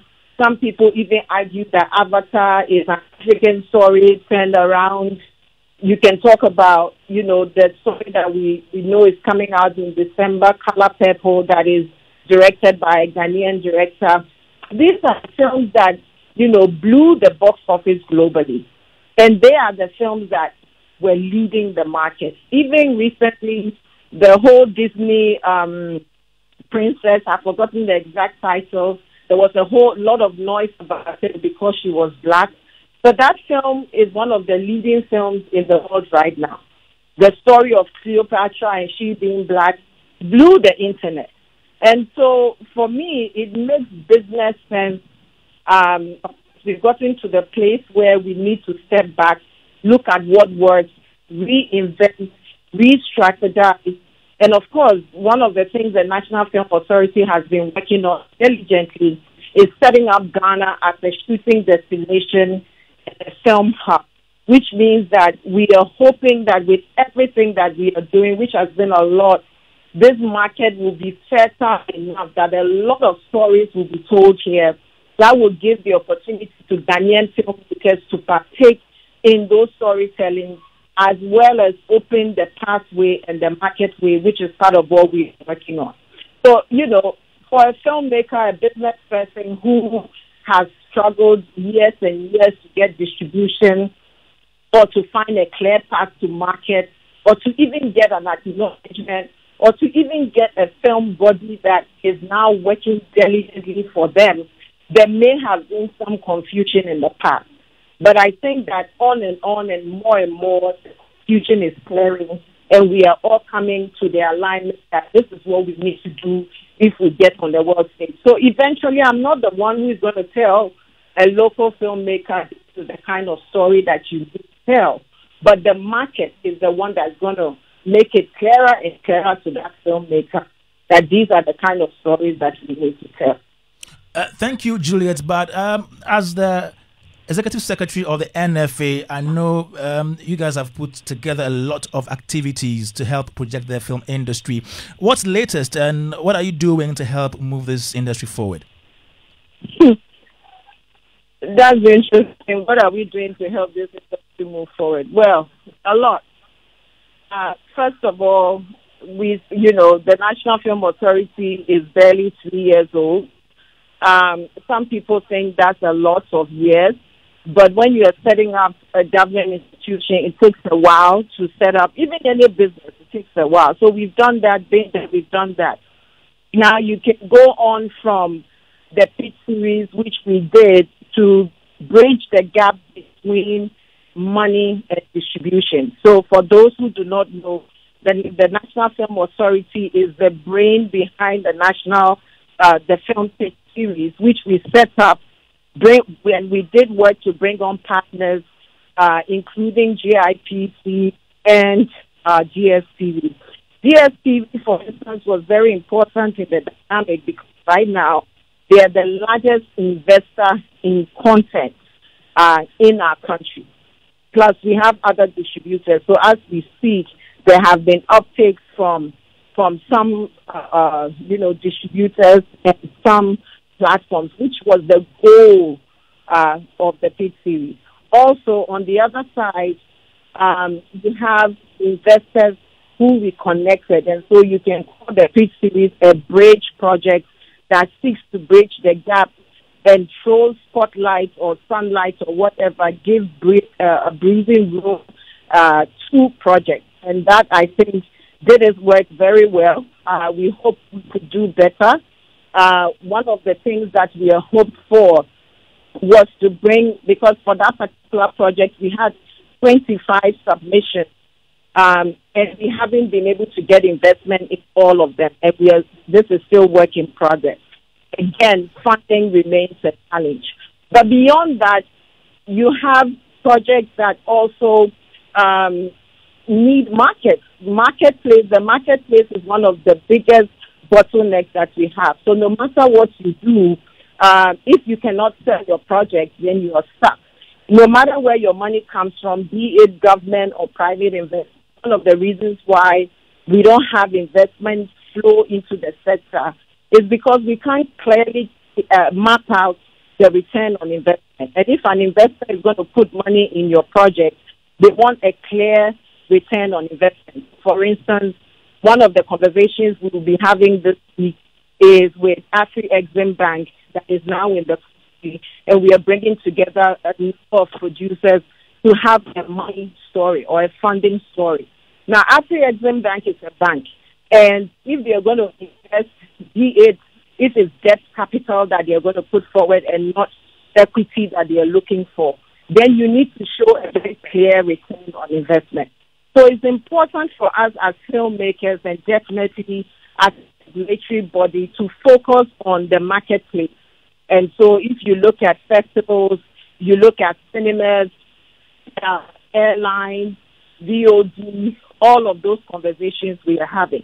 In fact, you can take credit to be the very first to ever have a cinema conversation on the continent, because the entire continent has less than 1,000 screens. And so for the first time in the life of Africa, we are bringing cinema investors to the continent, and we are saying to them, look, even France, which is just a country, has 6,000 screens, and the whole of Africa has less than 1,700 screens. Africa is cinema's biggest opportunity yet in the 21st century. Meanwhile, you have over 70% of African populations and Ghana population who have never been to the cinema. Just suppose that to the fact that in just 7 years, Africa's population or youth population will be 40% of the global youth population. You need to be able to talk all those data points. You need to be able to show that, for instance, UNESCO said that we could be making 20 billion from the creative space, but we are only making 5 billion. So how do we practically set up the structures that can open up the market that shows a clear return on investment? When you begin to have that kind of conversations and clarity, and then the companies that, like Afri Bank, that has started the Afri-Exim Bank Fund, knows that if I give you money, you're going to go to this marketplace, that marketplace, and this is how I'm going to get my money back. So this kind of conversations are really practical conversations, deliberate work that the National Film Authority is doing on the ground.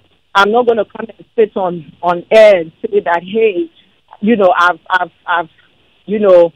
I've brought this conversation to the table, or the National Film Authority is doing this or that. But I think filmmakers need us to descend from the talk to practicality, because that business person that we are talking about needs to pay bills. They need to go on set and shoot a film. And for them, it's a practical issue. How am I going to raise the money? Perhaps if I go to DSTV is not giving me the money. Perhaps there's no fund. But at the same time, when I say there's no fund, there's no government, but at the same time, this is a business. This is a business that can make a lot of money. And I think that more and more, we are encouraging filmmakers to get to the point where we own our space and we say, look, this is a money-making business. We can make money out of this. How do we enable ourselves? How do we empower ourselves to open up the marketplace in real ways that, beyond a point, it doesn't become like passion? Because even when we are talking to government and it sounds like passion, then people feel like this is something they can do when they can do it. Whereas the situation is such that people, government have to take this step because it is one of the paths that can create the most jobs for our economy. I mean, if you're looking to employ, 40% of the global youth population, and there's a sector that is the highest employer on the continent, when you are able to show this kind of data point, and you are able to say to the same policymaker, government person, or even investor, that beyond the fact that barriers are low and this sector creates one of the biggest jobs, it is also one of the sectors that attracts the most money. I mean, right now, as we speak, filmmakers that are developing films, animation and games, gaming industry alone is over $300 billion, nearing $400 billion. Last year, Ghanaians spent over $60 million downloading mobile games alone. None of these games were developed in Ghana or developed in Africa. Yet you have filmmakers that are developing some of these games. You have Letty Art, for instance, that developed characters for Riot Games, which is a global player? Why aren't local investors investing in that? So these are some of the questions we need to ask. These are some of the points we need to make so that it is very, very clear that Ghana will benefit from supporting the creative space and supporting films. You know, even Ghanaians are falling out of love with Ghanaian films. How do we get Ghanaians to re-fall in love with Ghanaian films and patronize Ghanaian content? I think it's a very broad conversation. That's very important. It's not just about what the NFA is doing. I think, thankfully, NFA is an output from our stakeholders. It's like stakeholders' passion. We all, you know, kind of work to bring this baby to life. So we need to support the work that we, you know, that this organization is doing tirelessly and has done tirelessly. I mean, I can say that, you know, for instance, point to how many government agencies they set up in 50 years and have set up, not only set up fully, but have taken the kind of initiatives that we've taken, from the script bank to pushing the Shoot in Ghana, strategy, to getting investors that are working for infrastructure. We've heard some of the announcements that came earlier on this year, major announcements that have all come on the back of the sweat that we have put in, the peak series that we worked on, the script bank.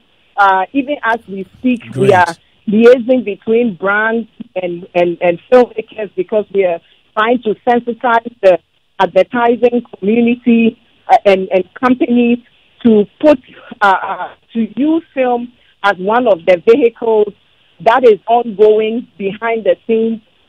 We are working on the tax incentive, because before you can attract the world to come to your country, it's a very competitive scenario. You have to tax incentive. So there's a lot of work going on. And it doesn't serve us if we don't recognize the effort and sweat that is going into this. And if we also, you know, sometimes I hear it said, what has the NFA done? And sometimes it sounds like we are even just setting up. We are way beyond setup. We are doing a lot, and I think there are a lot of filmmakers who have benefited and continue to benefit from what we are doing, and we hope that, you know, our mantra is together we build. So working with everybody, I think when I turned on, I heard a comment about the airline.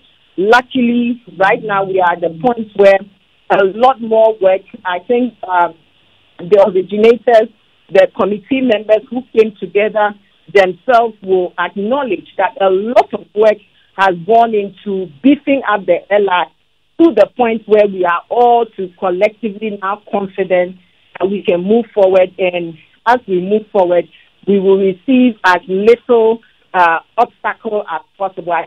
Now, the onus is within us. There's some dissent or some kind of conversations that have to happen within industry. We are now having those conversations among stakeholders. And I think when we are ready, then we can move the LI forward. It's all work that we are doing together as a sector. We are doing every time in our office, makers, stakeholders, everyone comes there. We are all working together because I think we all recognize that the film sector, you know, held within the creative space is definitely one of the vehicles that will take us forward as a country and as a continent. Wow. Thank you so much, Juliet Yasantu Asante, the Executive Secretary of the National Film Authority, for your submission this evening here on Showbiz A to Z on Joy 99.7 FM. We have another great actress on the line now. Akofa Ajiani is on as well. Let's pick her thoughts. Let's pick her thoughts on this topic. All right, still on Joy 99.7 FM. You can send in your thoughts right now to 055-1111-997. 055-1111-997. You can come through, and we have some of your messages right here. Let me read a few of them so we proceed. So, good afternoon, Mr. Dadzie and crew. Aigbeni Dugbada from Nungwa. Kudos to my favorite gospel soldier, Celestine Donko, Any song she drops is soul touching and clingy. You can't seem to do away with any of her songs. I really love her non-controversial personality. Thank you so much, Aigbeni Dugbada. Greetings, Showbiz A to Z. Kwame, please ask Mr. George Bosompim, alias P. Paul Saul, about the whereabouts of Ajete, his Thursday TV theater buddy from Tema by the Nisaki Choco. Okay, he will answer that. And then this one from Shem Mixing Yeboah says, good evening, Joy FM. Ghana lies on the Greenwich meridian. This isn't by coincidence. We lied in the center of the world. If that isn't tourism at its best, what can we package as tourism? Okay, God's own Ghana deserves better leadership and think tanks. Our leaders have failed woefully. And we go on to the next message. Says to Showbiz A to Z, greetings. Today's discussion on our film industry and heritage has been fantastic so far and an eye-opener in every sense. David Dontor, Oscar Provençal are some of the finest stars we have as part of our heritage, and nobody can tell them what to do. It is just right and appropriate that David Dontor is the chairman of the board of the National Film Authority. It's expected that would bring his experience and knowledge to bear on the activities and operations of the authority. It is very unfortunate that just like what we envisaged about the public broadcaster, it's taken far too long to introduce the regulations or the necessary legal processes to protect our heritage. I want to see the creation of the basic film studios with decent locations and properties or props established in certain areas of the country to be accessible by filmmakers. This is what has been done in Hollywood, California, and Bollywood in India, and their industry has remained on top of the world. We must be moving and move faster if you are indeed serious. I pay tribute to all our filmmakers and their casts. Thank you very much. Sincerely, Elvis Ayer, okay, formerly of the Daily Graphic, an ardent listener of the show. Thank you very much. You can also send in your thoughts here. 05511119997, 05511119997. Let me come in house again, in studio again. And then when Juliet was talking, she mentioned something, storyline. The story, the type of story. So we were talking about what a Ghanaian story is, and she mentioned the script, the story, what we are talking about, what is being conveyed in the entire story. And I think it's very, very important to touch on that as well. And then the marketing of the story. Do we just do our Ghanaian stories or tell our stories and they stay in here in Ghana? So let me come to you, Uncle David, and pick your thought on that. The storylines that we're talking about Ghanaian story, telling the Ghanaian story. But it's not just about the story, but how captivating it is and what it tells. Yes, behind everything is a story. Film basically is supposed to...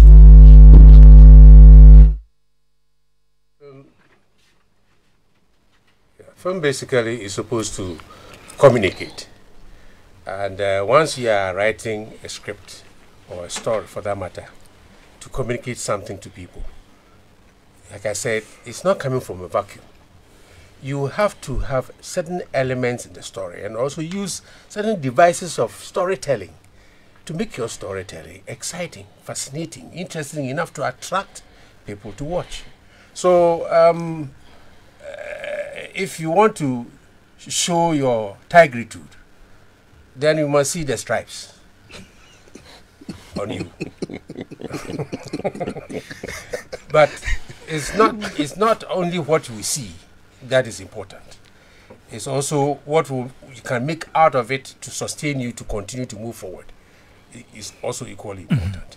And so the two actually go hand in hand. But you see, because everything starts from the script, it has to be very well written, very well made. But unfortunately, for a lot, I will not say all, a lot of our filmmakers do not take the pains to write very good stories. Do you have good script writers? We do have a lot of them. We do have. I won't say a lot. Bring the money. It's quite a few. And you see, interestingly, in Ghana, a lot of people cannot live on story, in script writing, let me say. And so it's difficult finding them. But they are there. However, the larger majority write their own stories. Okay. And once those stories, you start to shoot those stories, and those elements and devices in it that makes it dramatic are not there, it will be difficult selling it after you've made it, no matter how well the film was made. Because the story itself carry about 50% of the film that you're showing. Okay. Once the story is dead or bad, let me say, bring the best of actors to come and play in it. You show it and it will not get anywhere.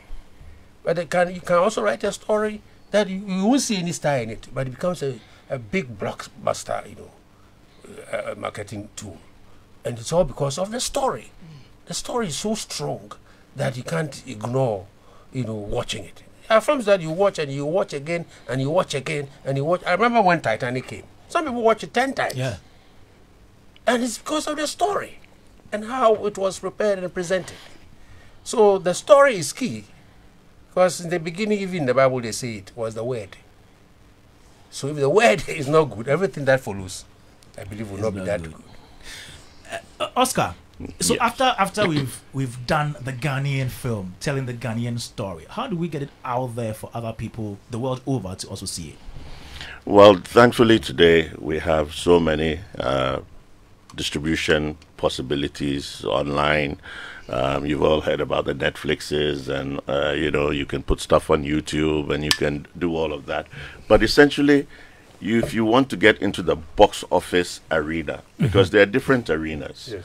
you can do the festival arenas. And Yeah. some people only produce films for festivals. Yeah. They don't have a commercial value. Okay, because there are commercial films and there are not commercial films. And so when we speak, we can't speak broadly with a broad brush, like that. But you must access those markets. You must begin to network with people on that level.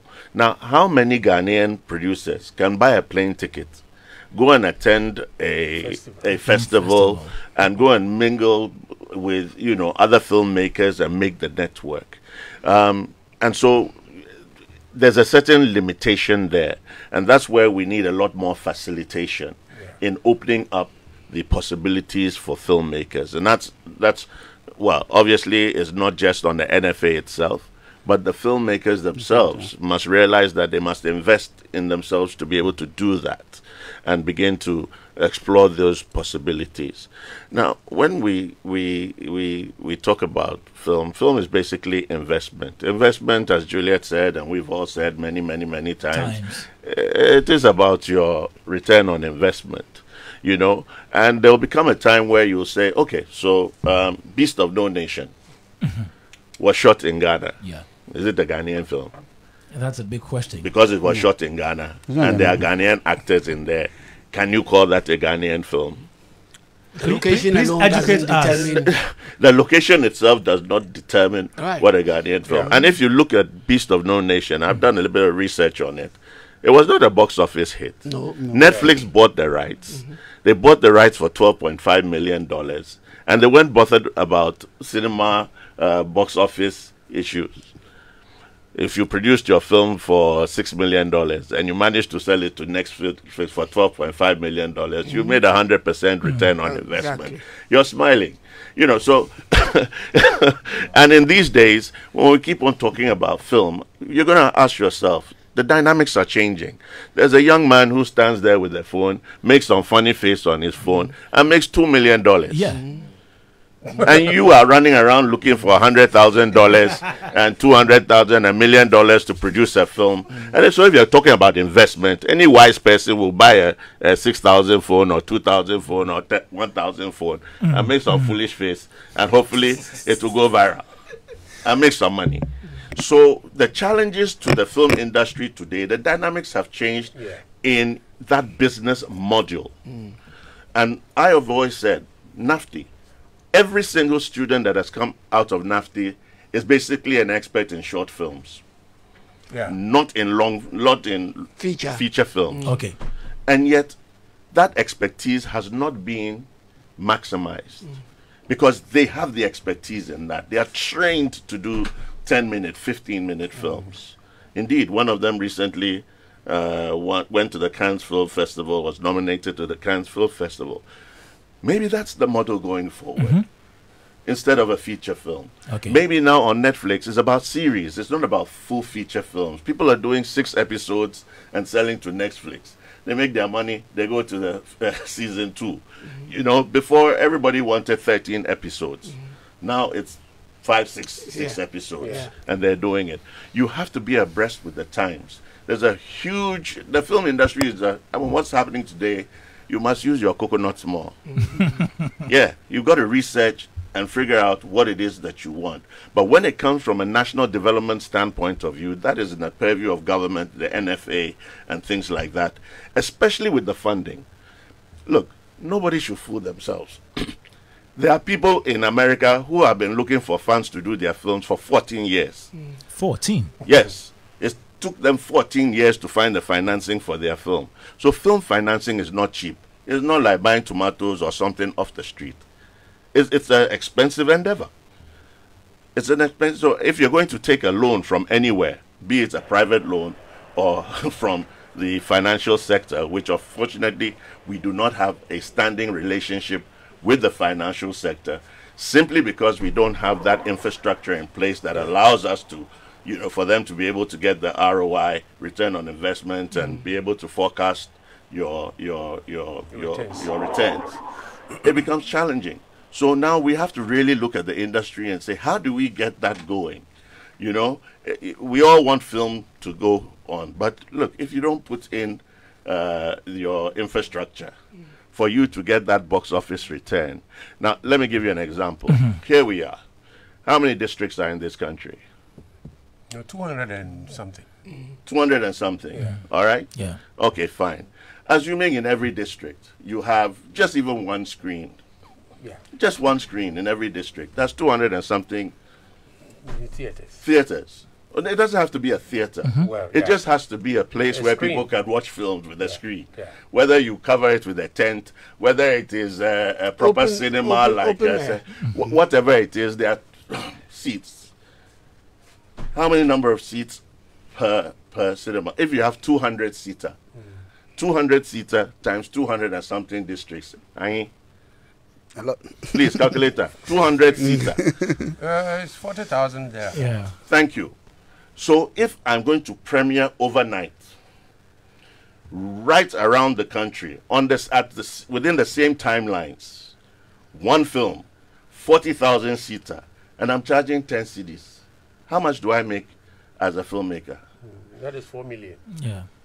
My brother, it's not rocket science.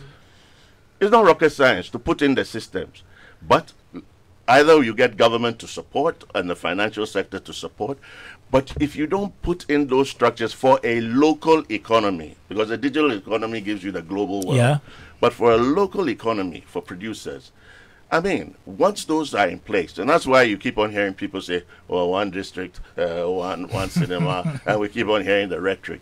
But it's not about politics. It's a pragmatic approach to it. And some of us have been advocating this for a long time. So when we've been hearing people say they're going to put cinemas, concrete cinemas all over the place, I mean, I remember I sent a proposal to the Ministry of Tourism. I'm sure Marco Kreko Mantevi is listening, he's aware, because he was sitting in the room when I was making that presentation. So, listen, if we really want to kick off the ground, you know, it's nice giving 25 million to a few people and stuff like that, but that's not going to solve our problem.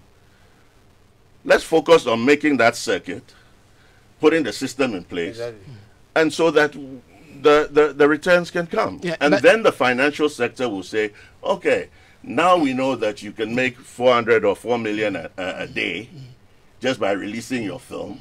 And what was the investment cry in that film? Oscar. Half of the people who make film don't spend $20,000-$30,000 or $50,000 making that film. Agreed. They don't. So your return of investment, Ashanti Goldfield will close down and make films. Oscar, brilliant submission you just made. Back in the day, you didn't need to have a structure to show movies to people. In the evenings, the whole congregation will get down to a particular place. Open air, even if it's open air, they'll stand and watch a film, be it a propaganda film from government or whatever, back in the day. And like you were saying, in all the communities around, across Ghana, this was happening back in the day through the what we now call ISD vans and things. Yes, David, we all congregated around some of these things and watched those movies. But has the cinema culture remained the same as we speak today? No. For you to be able to do that? Somehow I disagree. No, I'm posing a question. There's a trend. We keep on talking generically, but let's not forget there was a trend. Go back to Kwanzaa's days. There were queues all the way from from where the GFIC was, TV3, yeah, all the way to Jubilee House. Yeah. 2 lines, 3 lines. Yes. Yeah. We've been through a system where the glamour films with what do you call it, Jackie Appiah and Majid and all these were popular. Yeah. We then moved to the local language films of Kumawood, Okay. which was the last one before the downturn. That's right. So it's not today we are talking about local language not working. No. We've been through it. We've seen it. Now you've got to figure out what is the formula that will move you to the global level to take you on that in that space. So for me, it's not like it's rocket science. Oscar, understand. We're not reinventing the wheel here. I understand what you're saying, because I've also put that same argument across and say that look, even with films that we've sent around the schools, especially even the universities and all, now we have a lot of auditoriums and all those things around. The films can be shown anywhere. Absolutely. Once you work it out very well. The thing I think our bits about the business of film is where we are lacking. You know, because we all go to film school, they teach us all these fine, nice lines and details that you need to know about the creativity. But where is the business of film? Business. You know, and so even if you have a good script, the first person you need to approach is a marketing person. From the onset, you don't have to just go straight and go and do a film. I mean, that's my thinking, because I've experimented something like that before in 2005 when I did All That Glitters for television. You know, and what I did was with my team, we went straight to a marketer to tell him that this is what we want to do and this is the kind of film we're going to do, the kind of thing we're going to do. I'm going to put on TV. And immediately he knew who to talk to from the onset. But what we are used to is finishing a product and going to give it to somebody, and now the person has to figure out how are we going to distribute this and how are we going to market this thing. So we didn't have any plan for marketing from the onset. We were thinking about, how are we going to use all these drones, this, and it's cost. And in the old days, the filmmakers will carry their own film and go around from village to village. So that's one thing that we need to look at. The other thing is for us to make our industry formal. When the COVID, you know, when we had this COVID thing, I think it was World Bank or somebody bringing some money through the ministry to do. And we got there, and when we had that meeting, all the leaders of the different creatives were saying, our people are not formal. I stood up and said, look, they got to be formal. Because if they don't have a tax identification number, who would give you money? You haven't registered. A company. When we went to the Minister for Finance to go and ask for the NFA, it was the same thing. He'd ask, so what are you contributing to the economy, the GDP? And how do we do that if we don't have data? Now, those people who have been hiding behind the scenes and said, okay, I worked with Mr. Donto and decided I won't sign any contract. Oh, Mr. Donto, you take 50 cities. Okay, let me give you 20 and later. All those things have to stop. Because we need to cure that. And I am very happy that the regulation is coming. And that regulation, you have to cure that. Because if you are going for classification, you need to send all these kind of things. The thing that he was talking about, performance and all those things. And you see, there will be kickback. Because there are people who don't want this regulation to come because it's going to affect them greatly. Yeah, because in their modus operandi. But that's the minority we're talking about for the people of Ghana and for the future generations to come. Because, for instance, you say it's box office. Okay, this film was good. People were attending it. Where are the figures to show? We have no figures to show. You go to the producer. Silver Bears now, at least you have. Yeah, I know, but if you besides those 3 places, yeah, but it's a model you can now base on and say, look, if you do have this system in place, but Yeah. you know what I've heard from the filmmakers themselves about places like 50%. like Silver Bear, like yeah, Ghana that Film the percentages that they have to agree to with the theater owners is depressing, and so it's stopping a lot of them from bothering. I've heard a lot of them complain. That's what he's talking about, innovation. For instance, when the video boom you're talking about came in the 80s, what were we doing? Yeah. There are a lot of spaces, and today as we talk, then nobody was complaining. There's still my more brother, spaces. I have gone to watch a film in a tent.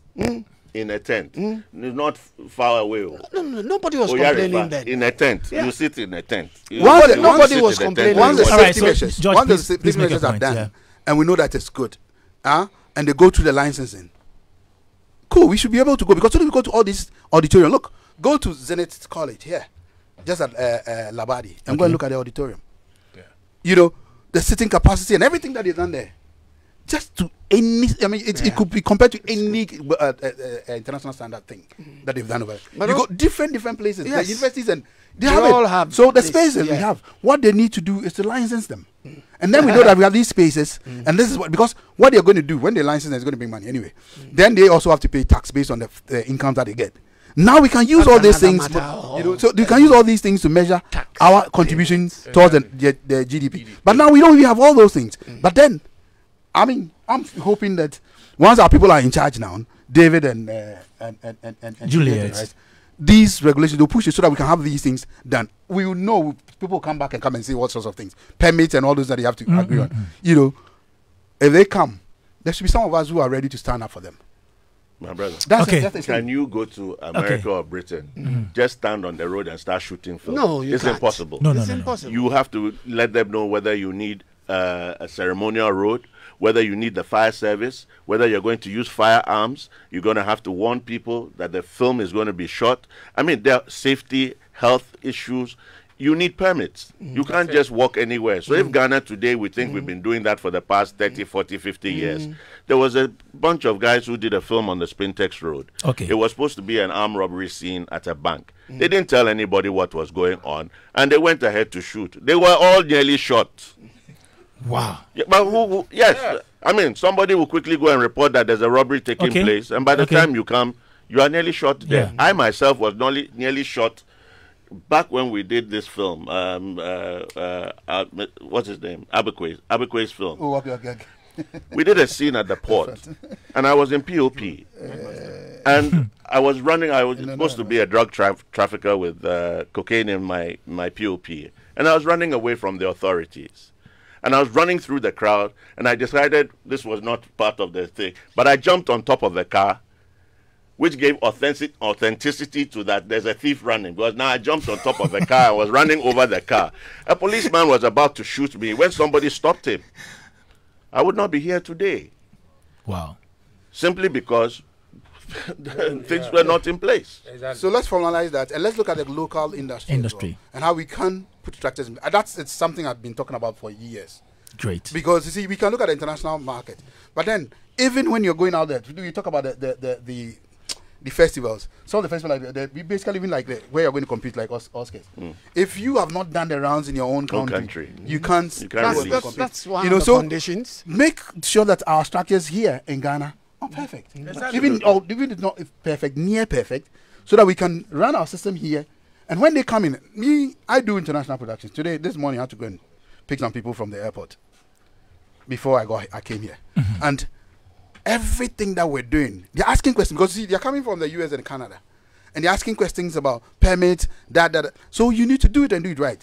Some years back, I think about 15 or so years back, we didn't have any regulation. We decided that, look, we as a company would go that direction and make sure they were telling the assemblies what to do and all those things, and make sure we have proper receipts and all this. That is where our bane is. Our problem is. Our problem is that people don't even want to give you receipts. So when it's tough. But then, George, you were talking about the Oscars. You happen to be on the selection committee for Ghana. For Ghana. Yeah, that's right. Yeah. How were you able to get people to adhere to, conditions and for you to be able to submit. How often were you able to get? They are not adhering to the thing. That's why, because we hate to also read regulations because we don't want regulations because in the system that we live. And you read regulations to them, and they don't want and to they accept. don't So want to accept. I'll give you an example. Okay, we got Azali to go for the Correct. first time. Azali. And it met the standards, everything. Okay. You know, that's it. But I mean, Well of done, course, Azali crew. Yes. Azali did a very good work. Yeah. You know, they are just adhered to the rules. Then the next year, we're asking for. Then somebody wanted to pass through some Italian producer B to come and try and tie our hands behind our back and get it there. And we said no, it didn't happen. After that, we had other submissions. There's one submission that was is it Ogbodo? Yeah. You know, and that film was made by a Nigerian. And the kind of thing that we set up, you rejected it. Film Freeway. You set it in there, and then you feel all those things, the nationality and all those things. And we know what the Ghanaian, I mean, what we need to submit our law says and what the law says. And he goes and the thing refuses him. And then he calls me personally. I said, who gave you my number? Because nobody's giving anybody's number. You know. And then he calls me personally and start complaining that this is a film that there are people in there, we are Ghanaians. And our own Ghanaians who worked on the project go on Facebook and start insulting all of us, including him and all the people. You know. So are you still on the committee? I'm still on the committee. You know, and you're getting submissions? We are getting submissions, but they're not meeting the standard because they're not reading the regulations. Kwame, you see? They're not reading the regulations. That's it. You know? Okay. And so let me say something here. I want to quickly go online and speak to James Abuaje. Please. I'll come back to you. Please. Let me tell the Ghanaians that go there, there's a regulations in there, up there. Go to their website and read it. It's some basic regulations, including even using the local dialect. Please, so that you don't come insulting us. Great. Thank you very much, George Bosompin. Let me go on to the phone lines now to speak to James Abuaje, who is the president of the Film Producers Association of Ghana, FIPAG. Good evening. Good evening. Good evening. Good evening. Okay, so thanks so much for your time this evening on Showbiz A to Z. We're looking at how we can use film to promote the Ghanaian heritage. As a film producer, somebody who leads a group of film producers in Ghana, before you put together a film, of what importance is the heritage to you, the producer? Good evening to the listeners, George, Oscar, and Uncle Ken. My best regards to them. Yeah, I would say consciously, the average filmmaker has not considered or has not put premium on the Ghanaian heritage before deciding on what to do and what not to do. Okay, so that is not part of the things you consider as a producer. Yes, yes, I'm being frank with you. what is the major thing you think about? It is largely about how much you are going to make. The returns. That has been the major factor that we consider. You know, as George was saying, it is after we've made even the distribution. Normally, a Ghanaian filmmaker does not think about how the film is going to be distributed after it has been made. So after making the film, then we'll be looking for distributors. That is where we find the challenge. Because the distributor knows what he or she wants before accepting the movie for distribution. So when we are asked to go and do one or two things, then we start complaining. Well, with your experience as a film producer, how do films that project Ghanaian heritage fare on the film market? You know, they did not do very well because as a businessman, I go and look for my private capital from wherever I will get it, and I need to make sure that at the end of the day, the money is returned plus the conditions that were attached. So the last thing I will consider is putting Ghanaian heritage ahead of my thinking. No. Are you please suggesting that our people don't like consuming what is ours? No, we consume, you see, consciously or unconsciously, we do that. But we do not put premium on that before doing the movie. But if we are to design the storyline in such a way to promote Ghana, then it will need different approach altogether. Because in the movies, we use some monuments, we use Ghanaian verses, the food, the language, everything is Ghanaian, but it is unconsciously. Are you worried that we are not able to project the Ghanaian heritage as much as we should have done? Yes, I'm worried.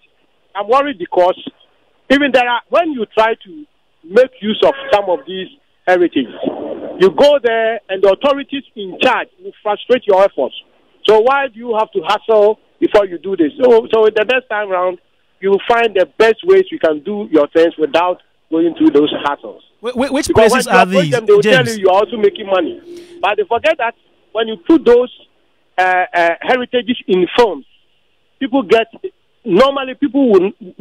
will not see those things get the opportunity to see, and some of them make effort to visit those places. They don't realize that. They think you are making money, so they should also make money out of you. If you are not ready, are you not supposed to go through a procedure or a process to get access to those places? Do you comply? Yeah, we comply. When you go, there is a fee to pay.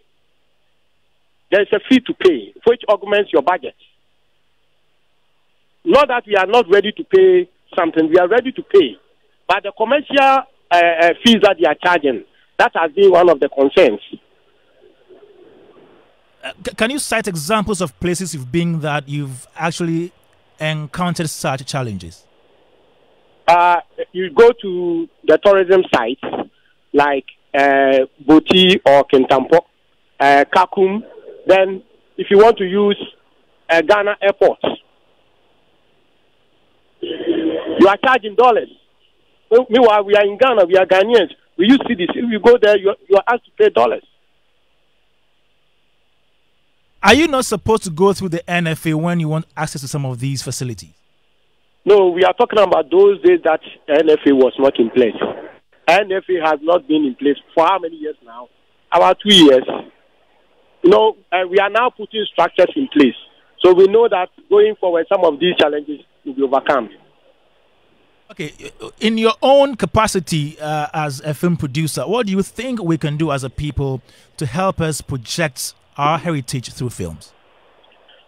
I think that it is high time as filmmakers we sat down and cut the destiny of the nation with policymakers involved in our conversation. It's like all the discussions have been from individual point of views. But if we all sit together and discuss the issues from one point of view, or from a divergent point of view, there will be a common place that we all meet and take a decision. But if you call me, you call David, you call George, you call Oscar, we all put our perspective in place. And that is what is not helping us. Okay. Thank you very much, James Abuaje, for your submission this evening on Showbiz A to Z. So that was James Abuaje, who is the president of the Film Producers Association of Ghana. We're taking a breather. When we come back, we'll be looking at the way forward to this particular discussion right here on Joy 99.7 FM. It starts with you, Oscar Provençal. So we've talked a lot about this particular topic, everything from marketing to storyline to all that is needed to make a film a good product for consumption. Now, as a people, in our bid to promote the Ghanaian heritage, what's the way forward? Well, I think we've said, number one, we need to have a certain level of consciousness, an agreed consciousness. If the industry is united, I could say that we all agree that in every film there will be something that identifies Ghana, number one. In terms of heritage, like James was saying, access to heritage sites is a challenge. It's a problem, yeah. And this is where the Ministry of Tourism comes in. And so, therefore, we need to have some dialogue, some round table, and come to an agreement where filmmakers can get some sort of discount for using heritage sites for the purposes of promoting the country. Brilliant. There's a mutual benefit, you know. I think that is crucial.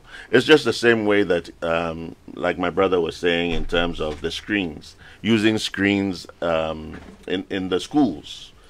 You have to have student discounts. So there's a lot of negotiations that have to go around, you know. And if we're under NFA and it's a strong united force, you can come from a position of strength to negotiate, you know, decent terms that will allow filmmakers to have some respite, you know, from that.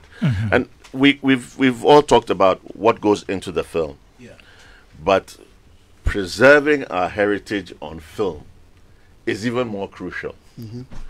As we speak, anything to do with Ghanaian history, colonial time, Kwame Nkrumah time, we have to go to England. Because everything is stored in England. And Ghana has to pay for its own footage that is stored in England.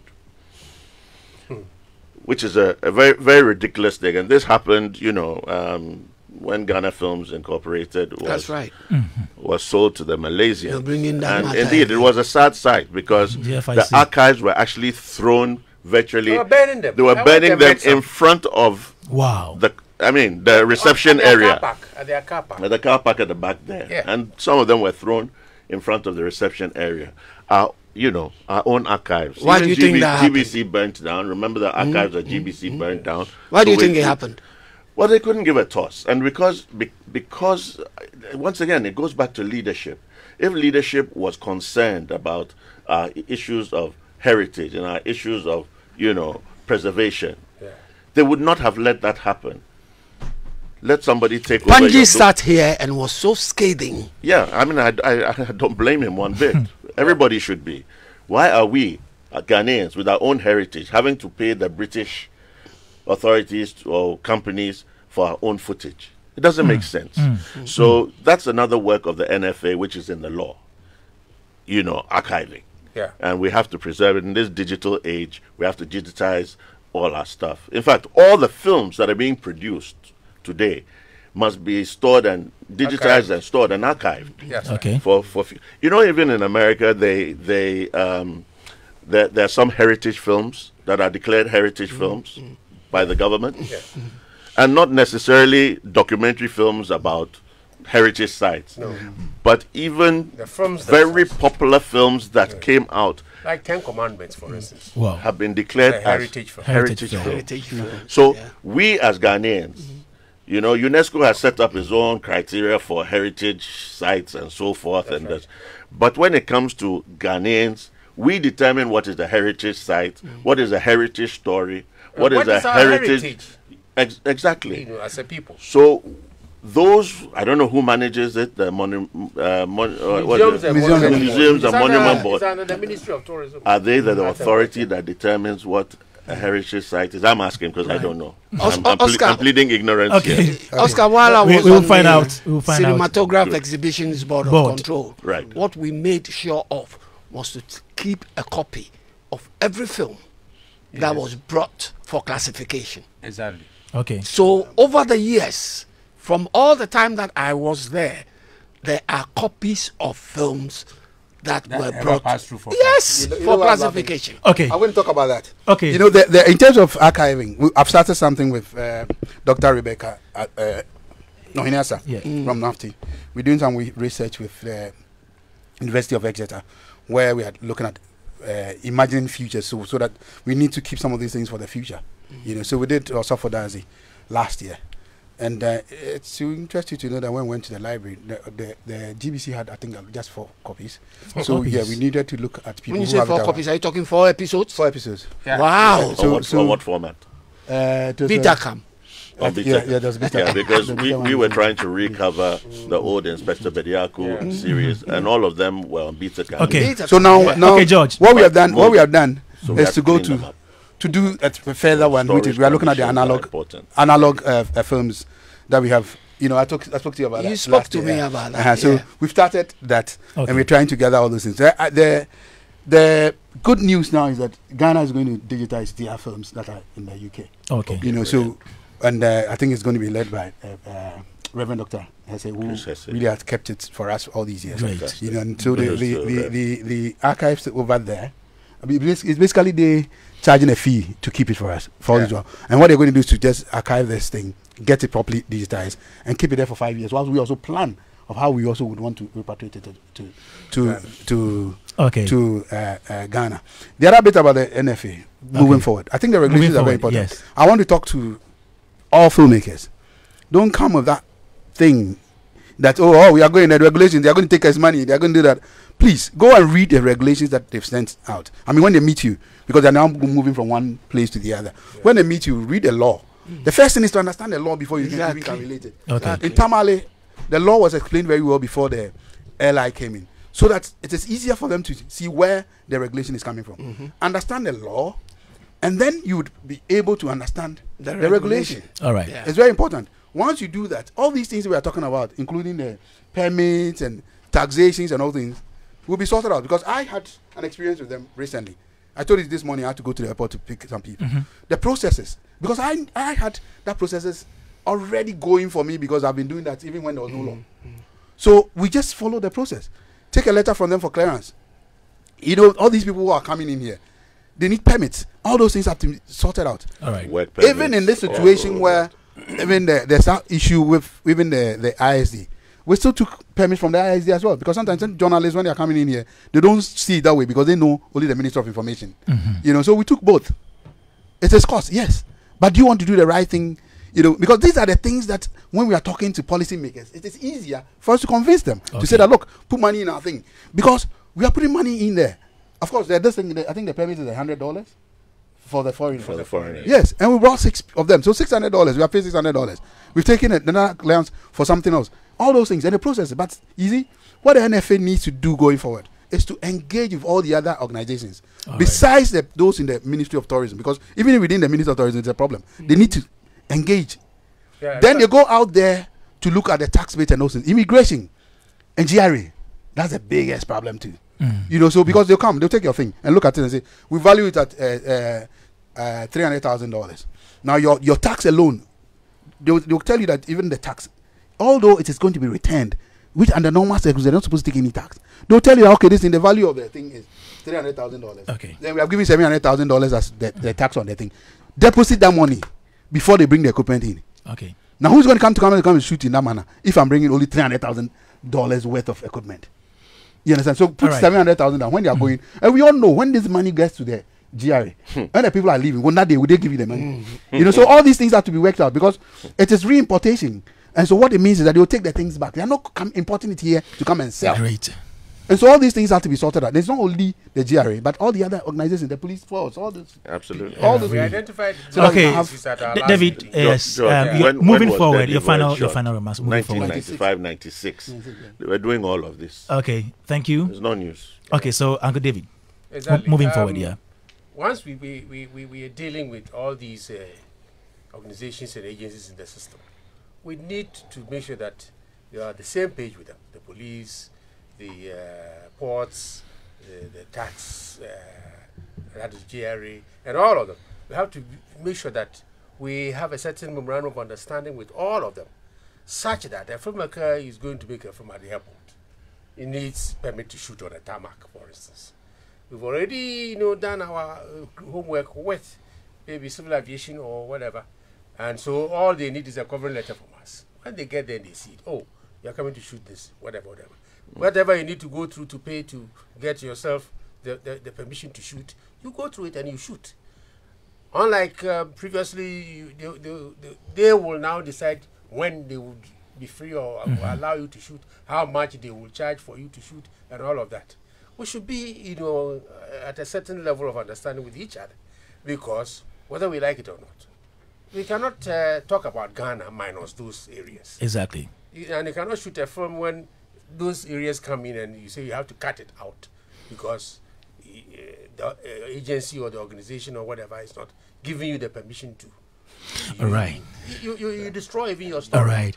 And David, let's go to the district levels our time is, and to the local government levels.